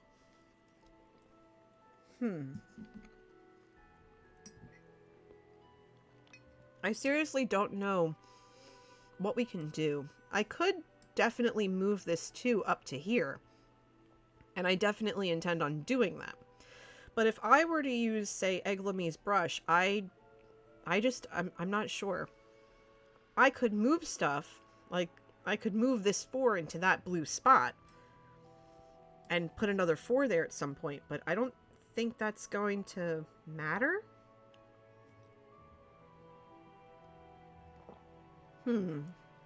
Because these are all movement based, and right now I don't see how I could move anything just yet. I think it's too soon. So why don't we take the 5 points and put them here for now, and then if we have to move stuff around, we can. Because again, we need this to be a 6. We need 6s. That's what we need right now. We need some 6s up in here, and we don't have any. We don't have any. So, we still don't have any. What is this nonsense? Gee Louise. That's just terrible. Yellow 3, yellow 2, blue 3, purple 4. Okay. Looks like we're gonna have to figure out some stuff here, because this is just shenanigans right now. Honestly. I think this is total shenanigans. What we might have to do is well, cry a little. It's okay. Hmm.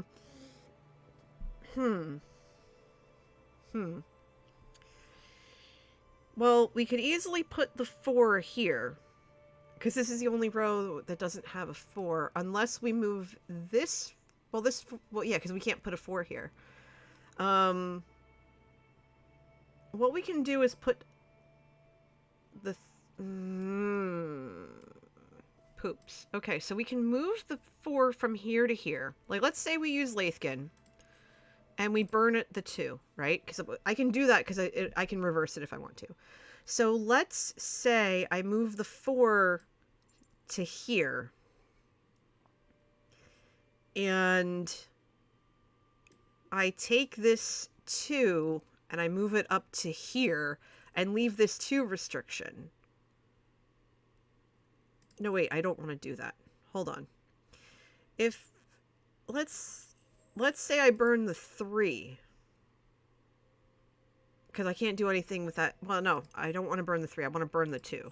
So if I burn the 2, I take this 4, I move it over here, and then I can, I have to move something else. That's right. I have to move something else.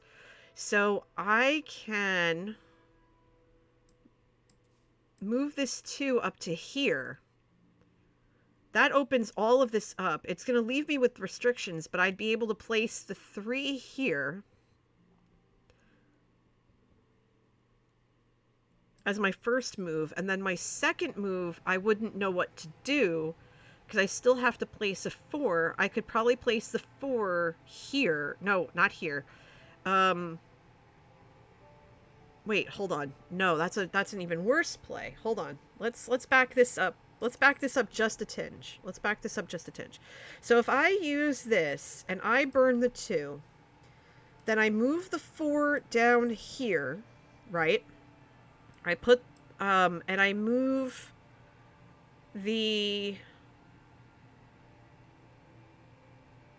I can move the purple 4 to here. That would allow me to play the 3 there. Yeah, because this is... Well, wait, this isn't a 3. Well, there's a 3 there, so that's moot. I'd be able to play the purple 4 here and only add 3 points. Then this would have to be a 1, which I'd be able to move up because of one of these. I could totally move that up.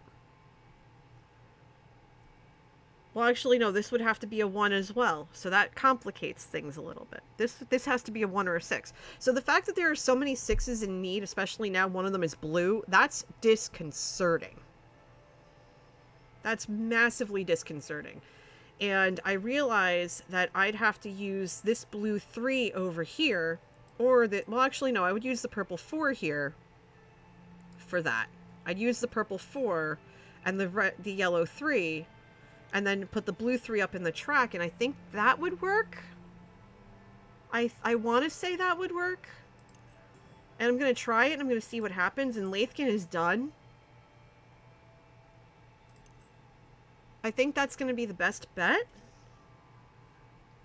But I'm very concerned about these. And if I don't start seeing blue, I'm going to be really disheartened. Because I think what I'm going to have to do, and I can't do it either. So red 6, we have one of the 6s squared away, which is great. Oh, biscuits. 4s are accounted for. So that purple is going to have to come in handy elsewhere. Because I can take one of the 1s and put it up here. I can do that. And put that there. I could also burn this and re-roll these to see if I get some 6s. And it's so late game that I might as well try. Oh, I don't want to do that.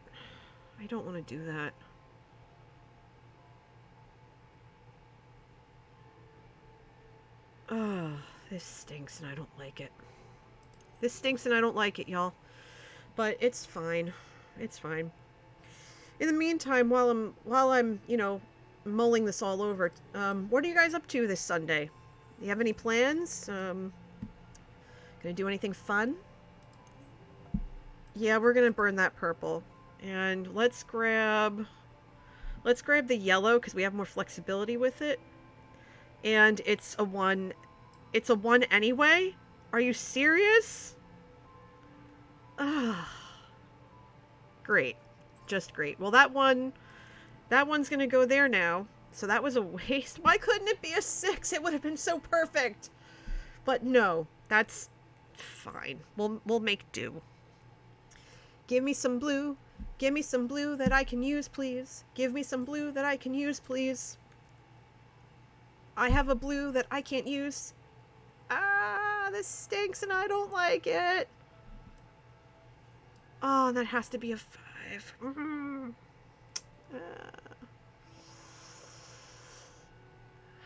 But we have a 6.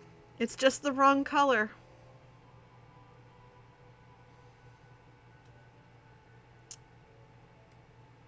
Oh, wait a minute. Wait a minute, y'all. Wait a minute. Wait a minute. Wait a minute. Wait a minute. Wait a minute. Wait a minute. Wait a minute. Wait a minute. Wait a minute. Wait a minute. Hold on. Hold the phone. Hold the phone. I think we're onto something here. I think we got something. I think we're okay. I think we're okay. Look at this. We have Eglome's brush. Move any one die in your window, ignoring color restrictions. So if we do that, we can take this 6 and not put it there. There's too many reds. Oh no, that was so perfect otherwise. Poop. Oh dear, oh dear, oh dear, oh dear. Okay, so what we're gonna have to do... Don't skip leg day. You know what, Sir Think? I like the way you think. I'm gonna do some squats while we think about this. I could use some suggestions, y'all. Throw them in the chat, because I have no idea what to do. Alright, here we go. We're gonna do some squats. We're gonna do them together. Everybody who wants to, stand up and watch your posture. Stretch your back a little bit. Let your shoulders crack. Just a tad. And, alright, let me make sure I get into the proper position so I don't hurt myself. Alright. And 3, 2, 1, here we go. 1, 2, oh goodness. 3, 4, 5, 6, oh good lord, 7, 8, 9, oh goodness, 10, oh my gosh, thank you, Sir Think, that hurts. Oh goodness. Oh, I needed that. Oh, okay. All right, so what are we gonna do here? Because we got a mess. We have a mess. So here's what I think we can do. Here's what I think we can do. I think what we should do is use Eglome's brush, even though we need the blue. We take this... Oh, wait, we can't. We can't move the 4 because there's a 4 here. So that's not going to happen.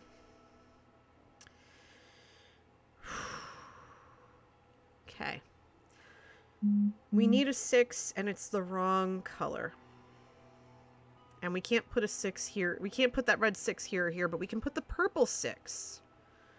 We can put the purple 6 here or here. So let's put the purple 6 here. Then we use Eglome's brush, and we move it to here.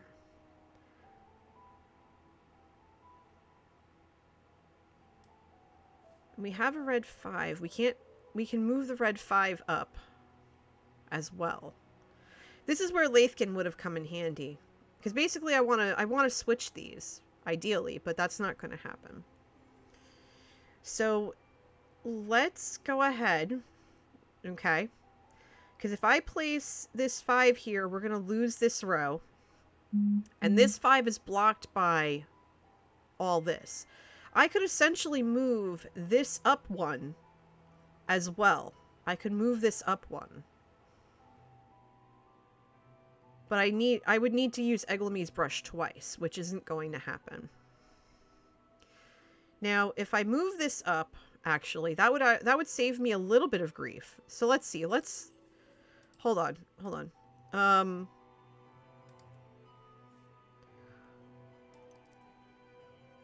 So if I did that, then that leaves these two open. This would allow me to play the 5. Well, actually, wait. Hold on. They have to be separate. Because I don't want this to move. I need that to move. So let's say I use Egglemi's brush. I move the 5 up.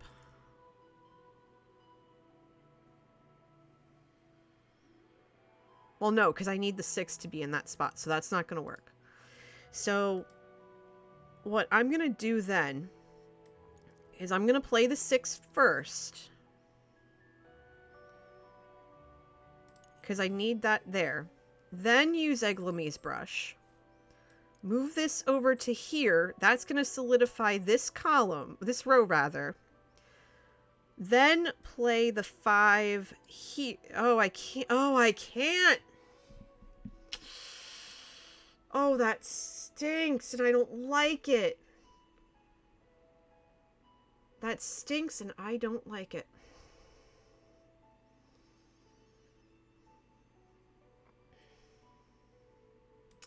So here's what I'll do. I'll play this first. And we're going to move stuff around. Because I can at least get one of the blue spots filled in. Unless this is, you know, like a 2, which is down here. I need to get another 2 and figure this out. And just keep your fingers crossed that we get some red. Because we'll be able to use copper foil burnisher. And there's a red. Thank you, respective deities. I appreciate you. What can we do though? Because we don't have a 2. We can't put the 2 here anyway.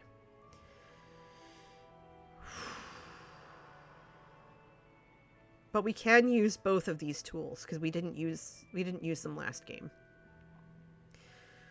So the first thing we're gonna do. This row is pretty much borked. We're not going to be able to do anything with it. And that's fine. And I also haven't been keeping track. I've been forgetting to put stuff in the calculator. But that's fine. We'll figure it out end of game. So let's see. If we... Alright, so once this 6 moves into this position...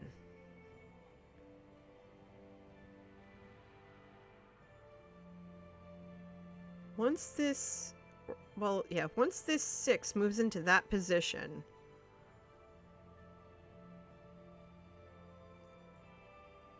then I could play... Okay. I gotta think about how to do this. So this would be toast. This would be here. Then this would go here. And then the 6 would be burned.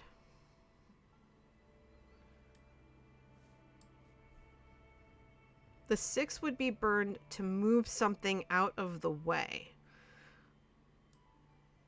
So I would probably move that 4 over. Or I could move the red 5.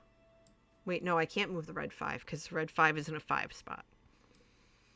And I can't move that. And I can't move that.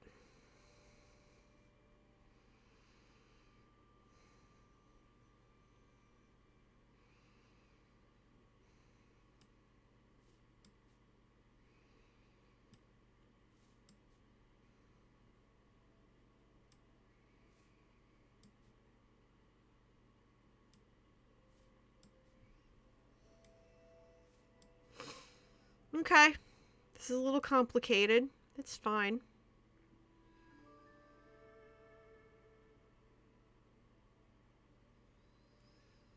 Now, if I instead place the 4 and I use this, I'm not going to be able to move anything.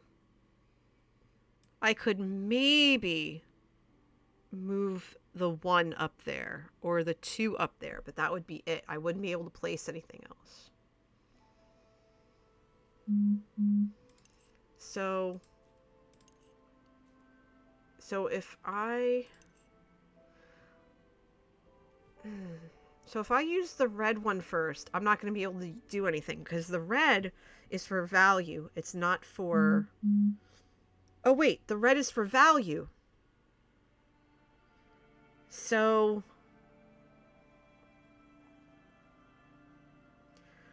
if I burn this 5 and I move this red down here... Oh goodness, this is so confusing. Good grief. Oh my gosh. Hi, Tropic. Oh gosh. Because I don't have to play the 6. I could play the 6, but it doesn't. So I would play that.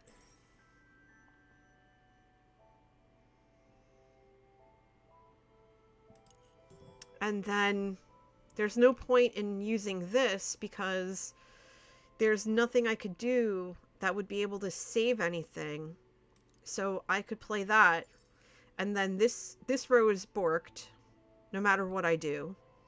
This row is fine. This row is fine. This row is borked. So we've got 2 out of the 4 rows. And we're adding 4 to the track. So I'm all like, what the heck? This is rough. This was a tough one. This was definitely a tough one.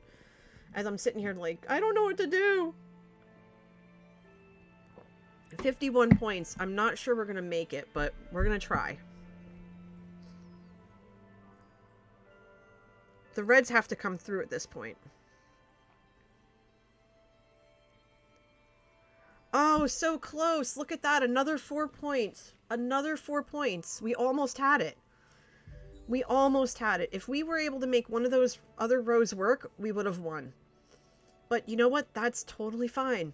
That's okay. That's totally fine. That works. It happens. It happens. So it's fine.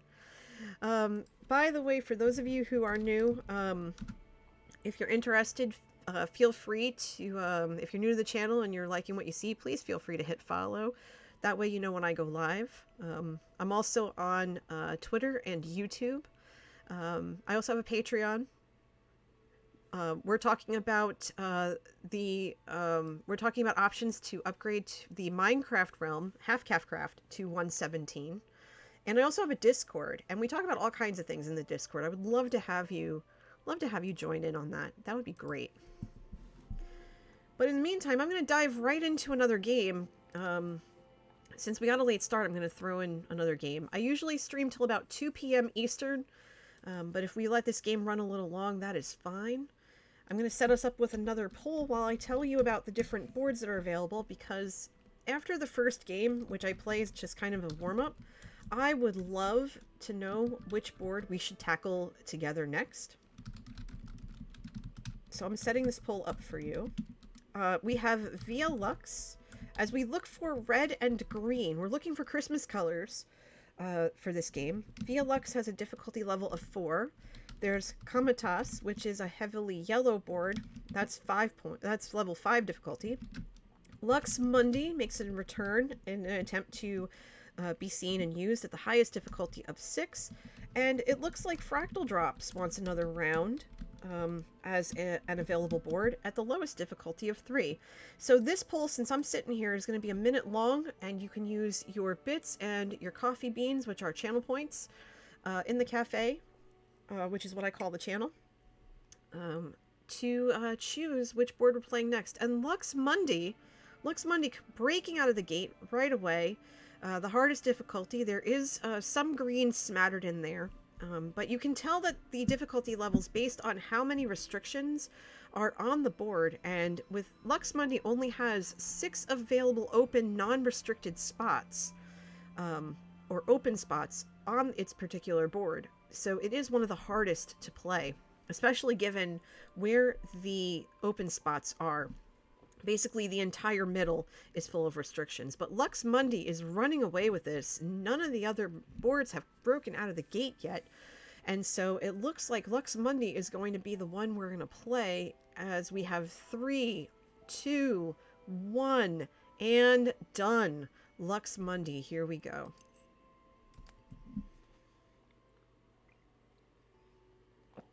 All right, so what 4 tools will we be using for this game? First and foremost, we have Flux Remover for purple. Draft a die, then swap it for a new die from the supply. Choose a value and place the new die, obeying all placement restrictions, or return it to the draft pool. Then we have Grinding Stone for green. Draft a die, then flip it to its opposite side. We've seen that before. 6 to 1, 5 to 2, etc. I think I even used that in a previous game.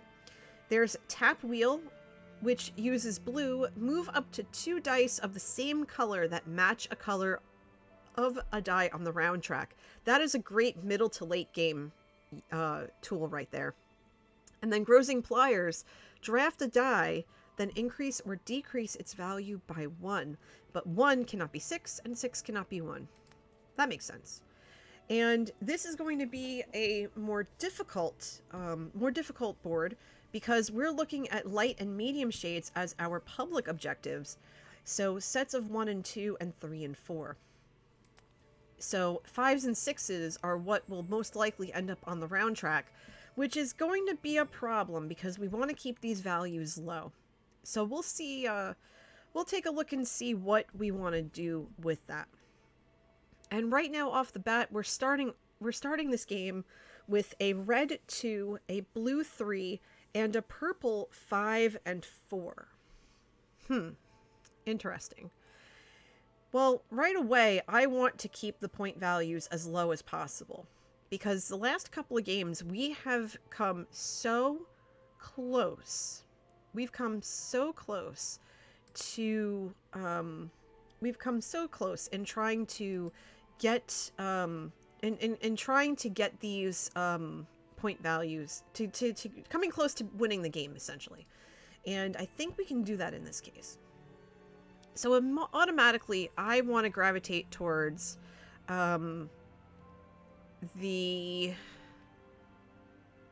because I originally was going to do this and not realizing they were on top of each other, so that's my bad. But the purple 5 here is going to help open us up in this respect, out this way. And then the blue 3, I think, is going to be the way to go, because we could start from up here and work our way down, but I don't think that's going to help us any. Because I think we're going to have some options here. So let's play the blue 3. Let's play the purple 5, and we're going to keep our fingers crossed that we're going to be able to dig ourselves out of this hole. We might not be able to, but we do have tools at our disposal to help us out with that. So let's do that. We're going to add 6 to the round track right off the bat. Let me clear this. Clear it completely. 6. There we go.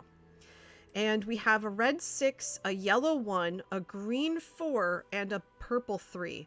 So thankfully, on this round, we are going to be able to get out of this mess that we're in. We're going to get out of this mess that we're in. So that's going to be a whole thing.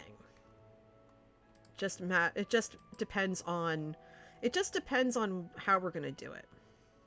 It just depends on how we're going to do it. So let's take a look. Let's take a look. Red 6 we can put right here.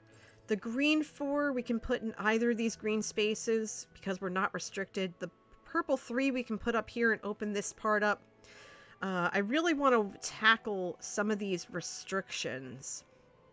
And we're not restricted color-wise or numerically, so maybe the 6 being here, that'll help keep the value down. And then the green 4 right here in this sweet spot, in between these greens, I think is going to be more than ideal. That's going to continue to open us up this way. We'll be able to pop back out this way. I think we'll be in decent shape. At least I hope so. At least I hope so. So let's do that. We'll play the 4. And keep your fingers crossed, because now we're at a point where we're surrounded by restrictions. That's going to be tough, but we do have tools to use. So we shouldn't be in too much trouble. I'm going to add 4 to the round track. That's going to put us at 10. So we're off to a good start. We have a red 5, a red 2, and 2 purple 5s. Okay. Again, we are not in too deep of trouble. What we can do is we can play the red 5 here, because again, we want to focus on those private objectives, and green and red are what we're shooting for. So adding 5 points to that red total is going to be amazing. And then we break free by going upwards with that red 2. Also, that's going to contribute towards our first 1-2 pair. Now, does that mean we're going to add 10 points to the round track? Absolutely. Does that mean we're in trouble? Not necessarily. Not necessarily. It's not ideal, but it's not terrible. We're now at 20. We're at 20 and we're almost at the halfway mark. We're at round 4.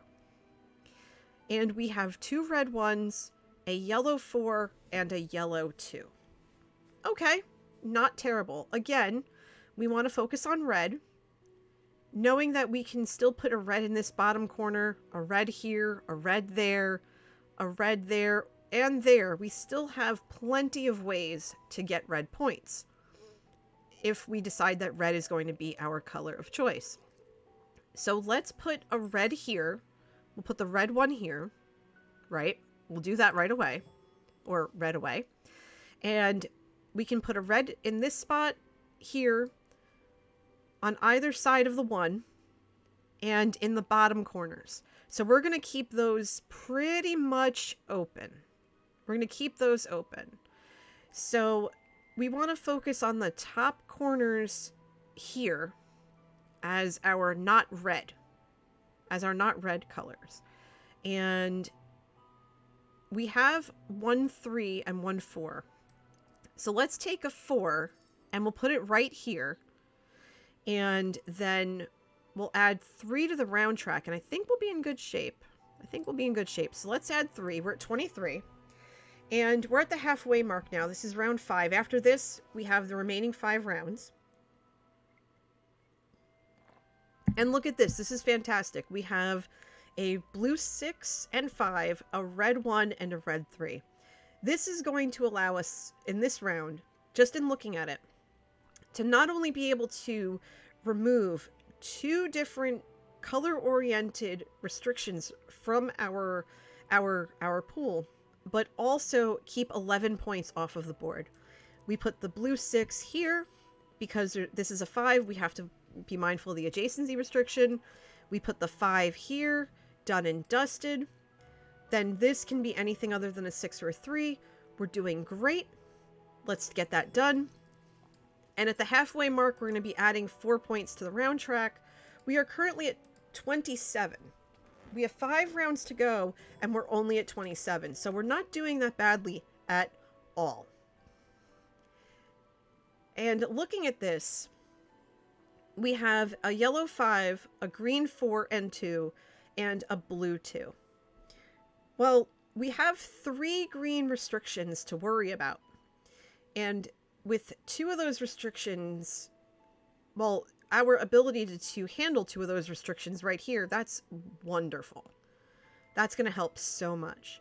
Now, I could go ahead and I could look at grinding stone, and I could make this to a 5 and burn this. I could also use tap wheel if I wanted to, but I don't want to. I don't want to right now.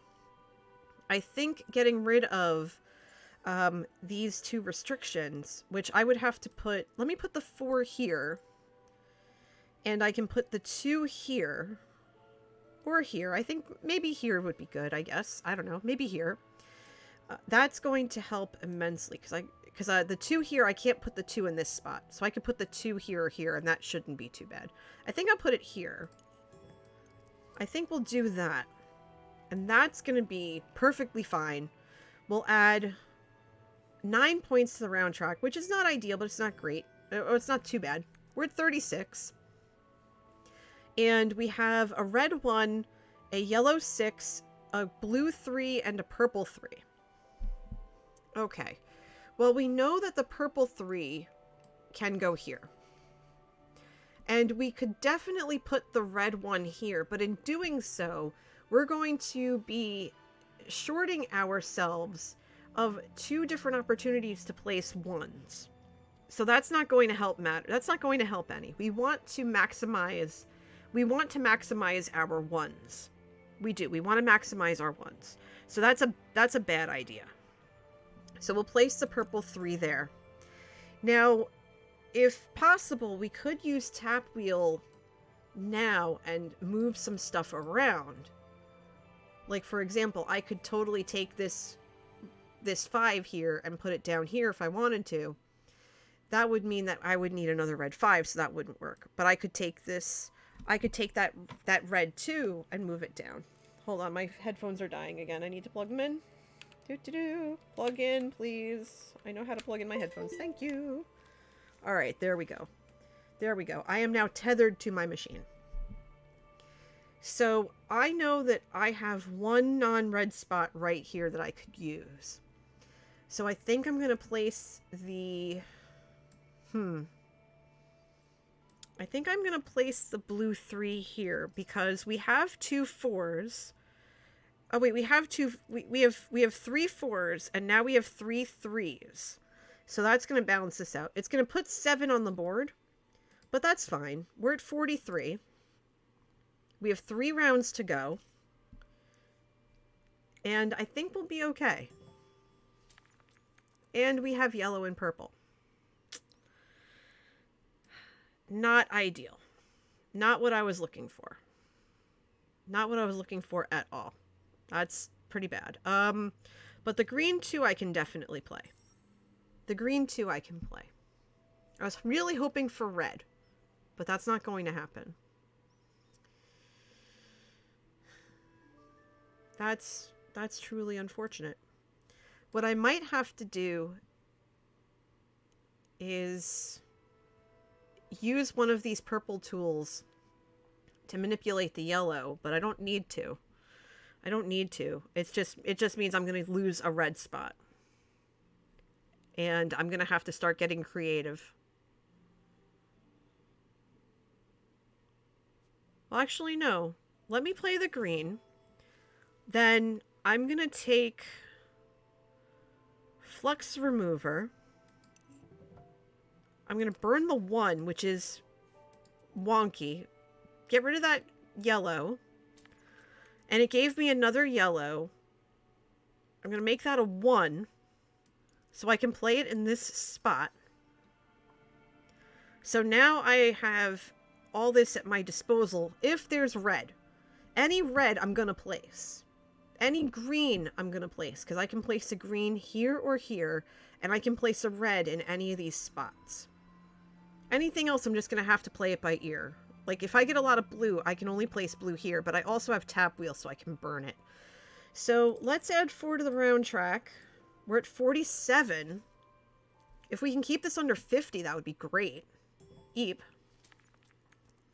And I have a green and 3 purples. A purple 6 and 2 purple 3s. Okay. Interesting. So we're not going to get any red. And we have the 1 green. We can definitely burn the green if we want to, but I'd rather not. And I can only play the green there, which is fine. Which is totally fine. Hey, Lefty. Good to see you. How are you? Good afternoon. Welcome to Sagrada. Let's see. I think we can get away with this because this is a tricky spot. So this would have to be a 4, 5, or 6. Let me put it here. Because this has to be a 2, 3, or 6. That's actually a harder placement. We still have a red spot here and here. And we can just say, you know what? We'll just eat the 6. Actually, no, wait. No. We can use Grozing Pliers. Burn the 6. Make that a 4. and put that there.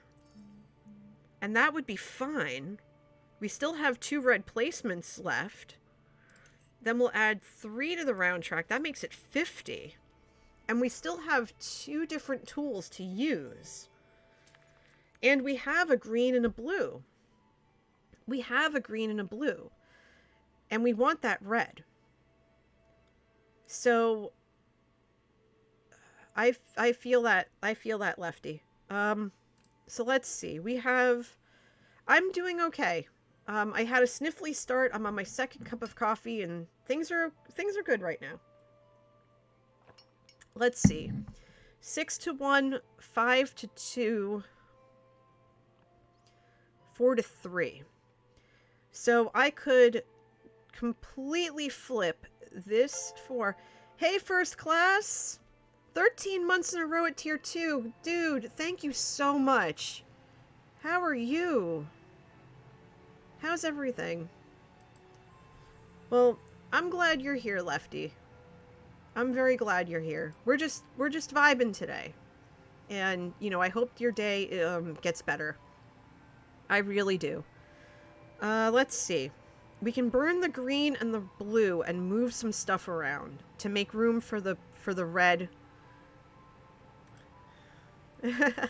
For the green and the red.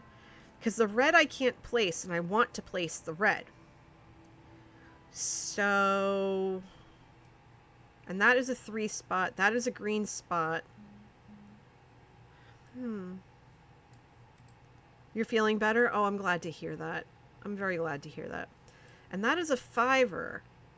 So if we shifted this 5 over here, we could put the yellow 5 there. So let's see. That's draft a die, then flip it to its opposite side. So the green die is going to eat it. Right? But if we move tap wheel, they have to be the same color. So we could move...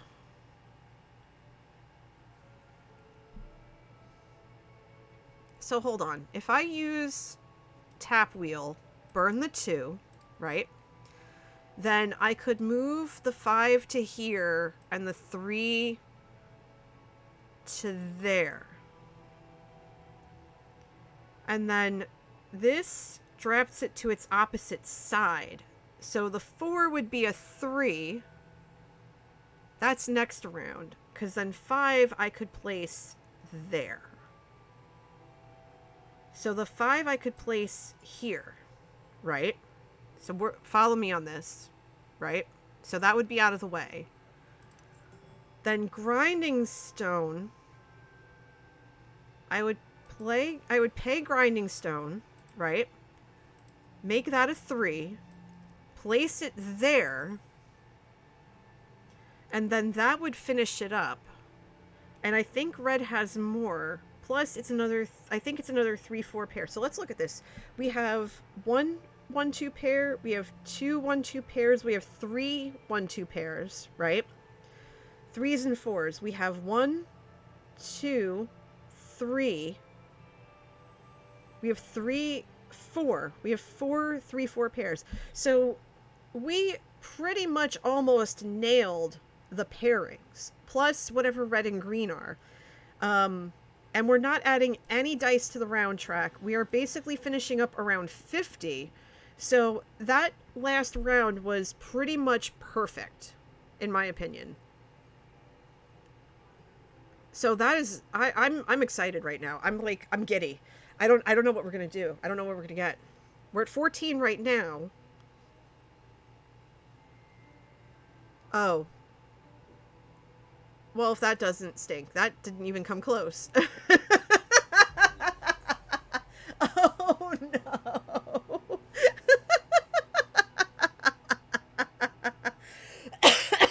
Oh no. Well, I mean, if you look at it though, this is what happens when you have lower point objectives. You're not going to score very high. And that's why you want to keep 5 and 6s off the round track. We did really well. I think we did. We were able to fill everything in. We were able to use our tools effectively. That last round, we added no points to the board. I mean, you can't go wrong with that. You can't go wrong with that. But let's see. I have time for one more game before I send you off on a raid. I have no idea who I could send you towards. I have a couple of ideas, and I'm excited for each and any one of them. So let's dive right into one more game real quick. You're welcome, Blue Wave. I've got about another 20-30 minutes, so we're good. We're going to dive right into the game, though. I'm going to set up the poll right now, like I always do. This time we will be looking for purple and yellow. Which board should we play? We have Comitas, which is making another attempt to be played. That is a level 5 difficulty. Aurora Sagradas. If I could spell it, that would be great. That's a level 4 difficulty. Bell's Guard, which I think is the first board I played this stream. That is a level 3 difficulty. And then Lux Mundi making a return, wanting to redeem itself from last game at a level 6 difficulty. That's fine, Lefty. I'll see you when you get back. So which board should we play next? Comitas, Aurora Sagradas, Bell's Guard, or Lux Mundi? Get your votes in now. You can use your bits or your coffee beans to augment the vote in your favor. And right now, get those votes in. Bell's Guard kicking things off right away. We are looking for purple and yellow. Don't forget, we don't know what our public objectives are. Our private objectives are purple and yellow. At the halfway mark, Bell's Guard is going to run away with this vote. We have 100% of the vote for Bell's Guard with about 20 seconds left. Lux Mundi, Aurora Sagradas, and Comitas not even leaving the station, as it were. Aurora Sagradas finally waking up and joining the fray, but Bell's Guard, with about 5 seconds left, 75% of the vote. It's not 80% of the vote now. It's not looking good for Aurora Sagradas. Aurora Sagradas is falling behind, and nope, Bell's Guard it is. Capping off the stream. Thank you for that biddy. Thank you for that biddy right there to be part of that vote. Good job, everybody. So what are we going to play? What tools do we have at our disposal? For green, and these are all tools that we've seen during the stream today, so we have some returners here. For green, we have Grinding Stone. Draft a die, then flip it to its opposite side. We used that last game, 6-1, 5-2, 4-3. That helped us finish our board last time. Lathkin, which we've used before, move exactly 2 dice and obey all placement restrictions in the process, so that's cool. Also for yellow, Corked Back Straight Edge, a great early game device. Draft a die, then place it in a spot that is not adjacent to another die. This is a great way. This tool allows players to open their board up, especially if they are surrounded by restrictions. This I fully intend on using as soon as possible. And then Tap Wheel, we saw that in play last game. Move up to 2 dice of the same color that match a color of a die on the round track. That is a great mid-game tool, because that allows some movement and allows for some things to kind of fit a little bit better, and it's pretty good. It's pretty good. So let's see. Let us away. Now, our goals here, our objectives, first is light shades, so we have 1 and 2. I have a feeling we're not going to be really in there all that much. We're not going to be relying on light shades. So it's like, I don't know. I don't know. I don't know what we're going to do. I don't know what we're going to do with that. Oh, goodness. And we also have column color variety. So we've had this before, columns with no repeated colors. So let's dive right in. And oddly enough, you know, we have some colors already filled in, which works. And we have a lot of restrictions here, which is going to make things a little bit rough, but we will we'll figure that out. And we're starting off already with a very high point set here. We have a red 5, a green 4, a blue 6, and a purple 5. We're looking for purples and yellows, so that purple 5 going right into that purple spot, or that 5 spot rather, is going to be ideal. The blue 6s I feel bad for because there's no place I could really put them right now except over on the right side of the board or in this spot over here. Because these two columns are already spoken for and they have 6 restrictions in them. So as much as I hate to say it, because, you know, I could use tap wheel now, but there's nothing I could use for it. And I don't have a yellow for cork-backed straight edge, so I would move stuff over. I do have grinding stone. I could flip that 6 to a 1, but that is way too soon to use it. So I think we're just going to have to eat some points here. As much as I don't want to, we're going to have to do that. And I think I'm going to go... Because I could also come over here and put the green 4 here. And then the blue 6 up here. That's one option. And that would cover blue for this column. But then I could also put the green 4 here. And then the red or purple 5, which it would be purple. It would be the purple 5 here. And that would cover this column. But that would mean that one of these would have to be yellow. And one of these would have to be yellow and red. So one of these would have to be red. So that's going to be rough. I'm not going to lie. But I think that's what I'm going to have to do in this instance. Because again, that blue 6 is not going to help any. So let's get the purple 5 up there. We'll get the purple 5. Or wait, should we make it the red? Should we make it the red 5 in case we get purple 6s?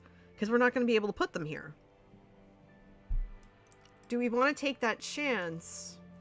Do we want to take that chance and put the red 5 here? Like, help me out, chat. I don't know. I'm not sure. Talk to me. Tell me what you're thinking.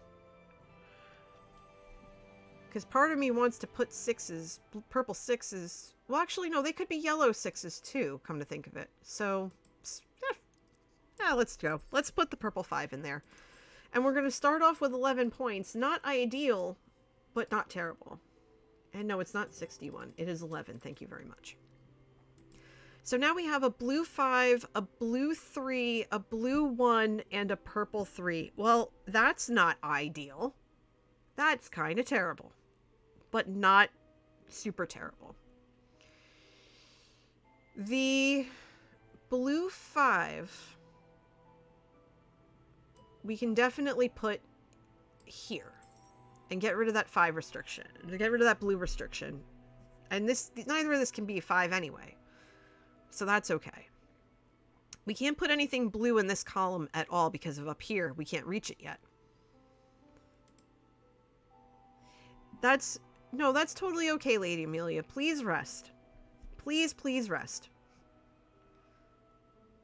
You know what? I think I can put the purple 3 here and then the 5 up here. That would be fine. That would also only add 4 points to our total. So why don't we do that? Why don't we make this a 5? Because as much as I want to do the 1s and 2s, we need to keep the points low. And we're going to be focused over here anyway. So let's do that. We're going to add 4 points to our total. That's going to be 15. Our next round, we have all 1s. That's new. Okay, sure. Why not? Why not? Wow, that's weird. Okay, that is very weird. We have a yellow 1, a green 1, and 2 purple 1s. Well, we want yellow... but we also have green. We also have these. Yeah, the yellow 1 can go here. The yellow 1 can go here. But at the same time, welcome back, Lefty. At the same time, do I want to use cork-backed straight edge? Well, actually, no, that would be a waste, I think. Because I would use grinding stone and make this yellow a 6 and put it here or here. But yeah, I think that's going to be all right. So we can do that. And then we can put the purple here and get rid of it that way. Or we could put it down here. Down here is probably better, because that's not going to be a purple no matter what. So let's put it down here, because then if I put it up here, then neither of these can be purple. And if I'm going to make purple my primary color, then I need to make sure to maximize... Well, actually, no, these wouldn't be purple anyway, because the columns have to be different. So that's irksome. But that's okay, because we're going to add 2 to the round track, and we're going to figure it out from there. So we're at 17. We're at 17. And we have a green 6, a green 3, a purple 2, and a purple 1.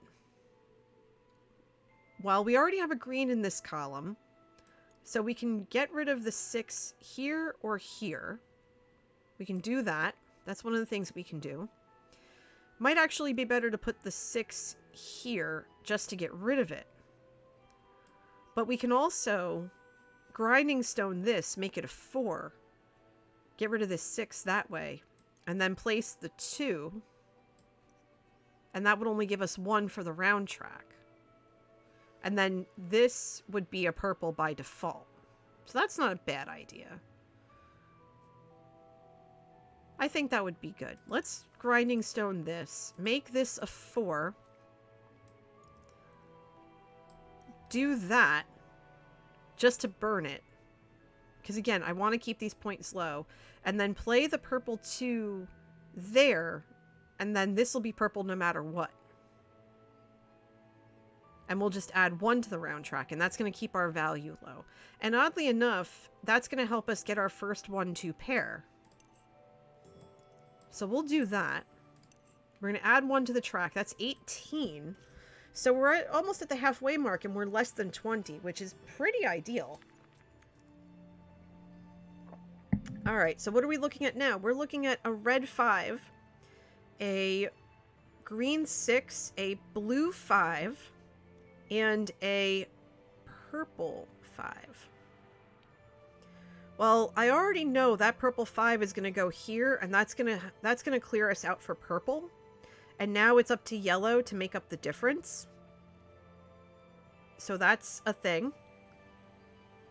So we can do that. Now this red 5 is only good in 2 spots. This red 5 is only good in 2 spots because of where the 5s on the board are currently placed.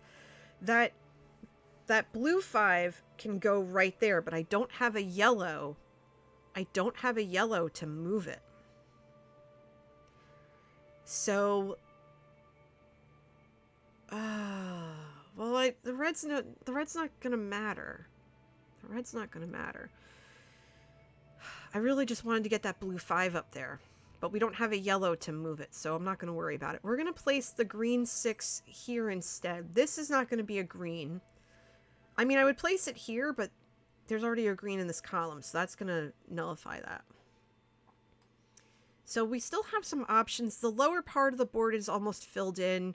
I mean, I could use tap wheel and start manipulating things, but I don't think I want to because there's not really much that I could move. I mean, I could take this yellow 1 and put it up there, but I don't want to do that just yet. So let's add 10 to the board and cry a little bit. That's fine. We're at 28. At the halfway mark, we're at 28. We have a red 4, yellow 4, blue 4, and blue 3. Yikes. Okay. So, okay. The yellow 4...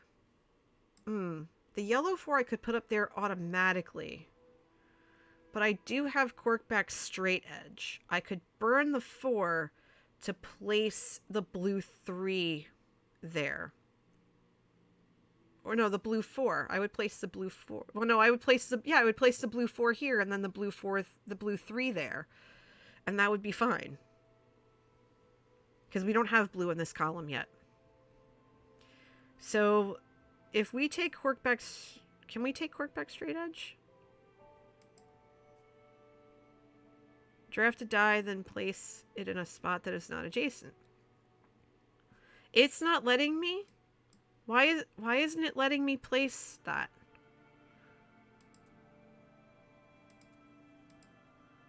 That's weird. It's not letting me play corkback straight edge.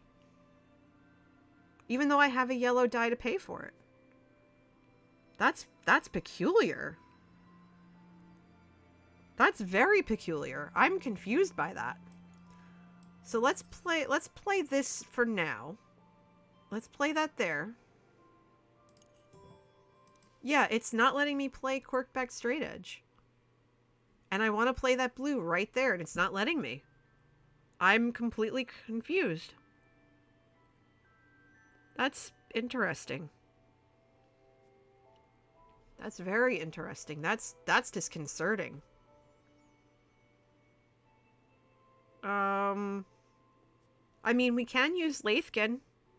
We can use Lathkin if we want to. But it says move exactly 2 dice, but there are no dice I want to move. Because I could take that green 4, put it there to, well, actually no, because that's a 4. That's not going to help. That's actually going to be painful. That's not going to help at all. I could take that 1, move it up there for starters, and then take this 1 and move it up there, and then that would allow me to play the blue 4.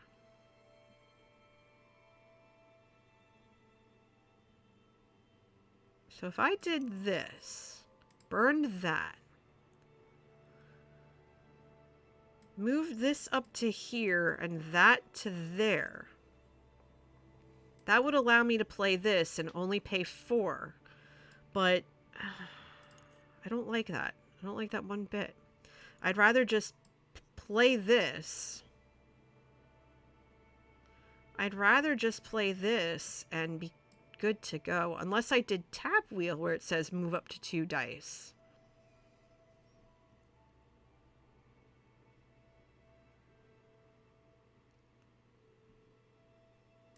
So what if I did that? What if I used tap wheel instead? And then, well, that's green anyway. And then moved this over here and made that green, or up to here to get to that blue spot.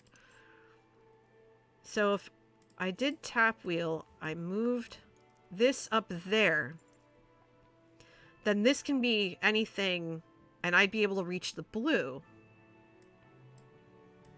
Yeah, it's saying I can move, so I could move that there. Basically kind of switch the spots a little bit. This would be open to basically anything that isn't 1 and 3. I could play the yellow 4 here and then only add 4 to the round track. That would be fine. I think that's acceptable. We're now at 32. We're now at 32. And we have a ton of yellow and some red, which is not ideal in the slightest. This is a problem. Because now we have to use Lathkin to put them back, which is fine. But it says also move exactly 2 dice. So I could start with the red here. I could start with the red here. Because this is not going to be 5 no matter what.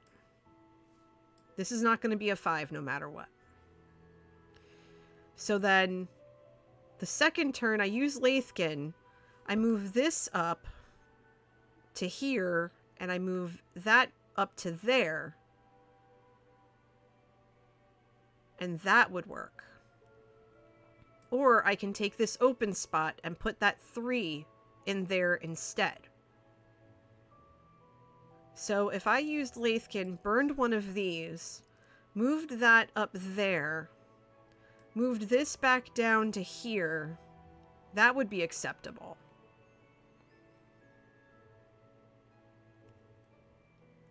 Because then I could take that 4 and put it in that column, and that would be fine. Because we have yellow in these columns. Oh, what a mess. Hold on. I want to make sure that I'm doing this right. Oh, okay, so hold on. So yeah, the red 5 could go here. So hold on. If I used Lathkin first, I move this up here, and this back down here. Well, no, I would need to move the... yeah, because I have to place the red 5. So, hold on. Lathkin, burn. Move that down there. Move that up there. No. No. Lathkin, burn. Move the 3 first, so that it's connected. Then move the green 4 to there. And then the red 5 can go here. And the yellow 4 could go next to it.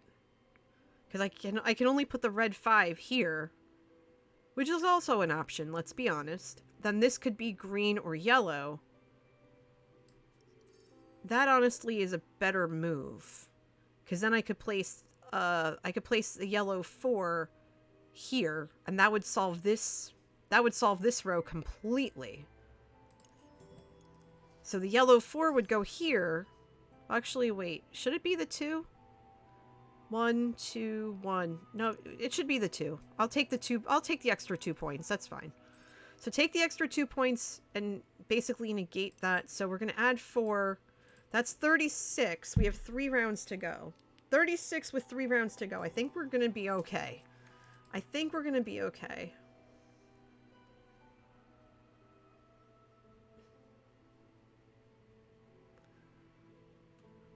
Alright, let's see. What's next? Red 6. Okay, perfect.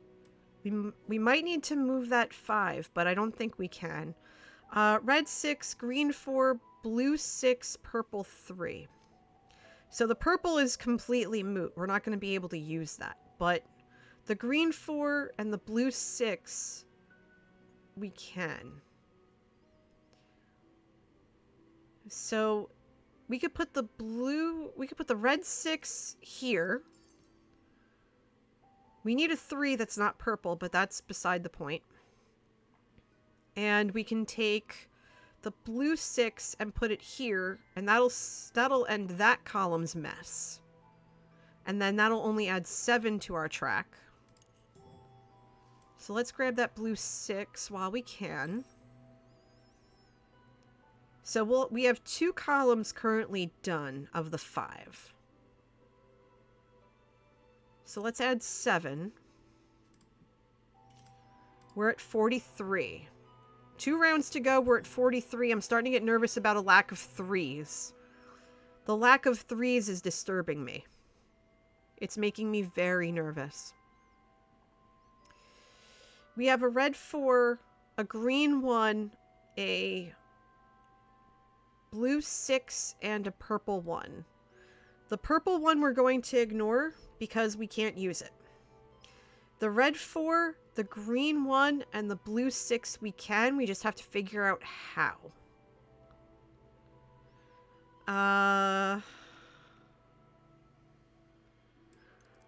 I think the 4 goes here, and the 6 goes there, and we just chalk up 2 and carry on. But now I'm concerned because we have a 3 spot, and we have nothing to put in it. We are completely locked. We have to hope for a 3. We're at 45. Come on, give me a 3, give me a 3, please give me a 3. And you have delivered, but that's going to nuke the column. Fabulous. But we do have a yellow 2. We do have a yellow 2 that we're going to put right there. Okay, so we're going to get that column. We're going to get 4 out of the 5 columns. We're going to get 4 out of the 5 columns. So that's not terrible. We're not winning this one, for sure. I can guarantee that. But that's okay, because every time we try this, every time we do these, we always just try. And this game is not easy, and solo mode is one of the hardest, is seriously one of the hardest things I have ever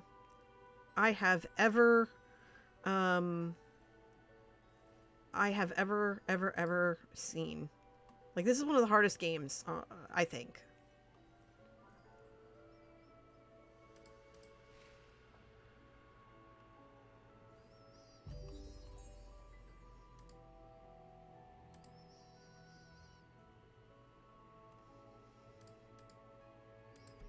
Alright, so we lost by 15, but you know what? That's not bad, because look at this window. Aside from that one column getting borked, we were able to get 4 out of 5 columns. We were able to get some of the 1s and 2s, and we did see some yellow, and we were able to get some purple. It all comes down to what dice we end up with, and it's one of those things where we're just, you know, we just kind of have to, you know, grin and bear it, kind of, you know, a little bit of suck it up and deal kind of thing. And, you know, it just happens. It just happens. So, that being said, I am going to start up a raid, but I am looking to see who is live right now. And honestly, there are some amazing streamers. There are some amazing streamers going on Twitch right now. There really are. So I need to figure out who I'm going to send you to. Who am I going to send you to? Because we have one of my mods, Liara, on the Truly Bedrock server season 3. We have Cable Guy, who's who is, I think, plays on the Tango's Patreon server. There's also Ashley Cloud as part of the weekly Impulse server tour. So we have those options. I do believe Mrs. Tango, she usually starts around the same time I do. I do believe she's ending her stream. Pearlescent Moon, it's her birthday. Oh, it's Pearl's birthday? Oh, well, when we need to go raid Pearlescent Moon. We need to go wish her a very happy birthday. We need to go do that. So let me get this raid started for y'all. We need to go celebrate. We need to join in the celebration of her birthday, because Pearl is a really super sweet person. Plays on Legacy with Skiz, who, you know, I mod for, and it just absolutely wonderful. So listen, everybody, before I go really quickly, I'm going to throw my socials up in chat. You can find me here on Twitch. Make sure you're following me to know when I go live. I also have I also am on Twitter. You can find me there at NJ Coffee Junkie. Feel free to subscribe to my YouTube channel. I have 2 YouTube channels, actually. One of which is at NJ Coffee Junkie. That is for my Minecraft episodes and my very early stream replays. For the later stream replays, including this one, you can find it at the link I just threw in chat. I do upload maybe once every week or 2, so be prepared that some stream replays will be kind of like plunked on that channel en masse, because I do that when I have time. You can also find me on Patreon at patreon.com/njcoffeejunkie, where for $10 or more a month on those tiers, you can play on my server, my realm rather, Half-Calf-Craft. And finally, I have a Discord. The Discord is open to everyone. You do not have to be a subscriber. Just make sure you are at least 13 years of age or older. With that, let's raid Pearlescent Moon. Wish her a happy birthday. Wear your masks. Wash your hands. Be excellent to yourselves and to each other. See you later. Bye.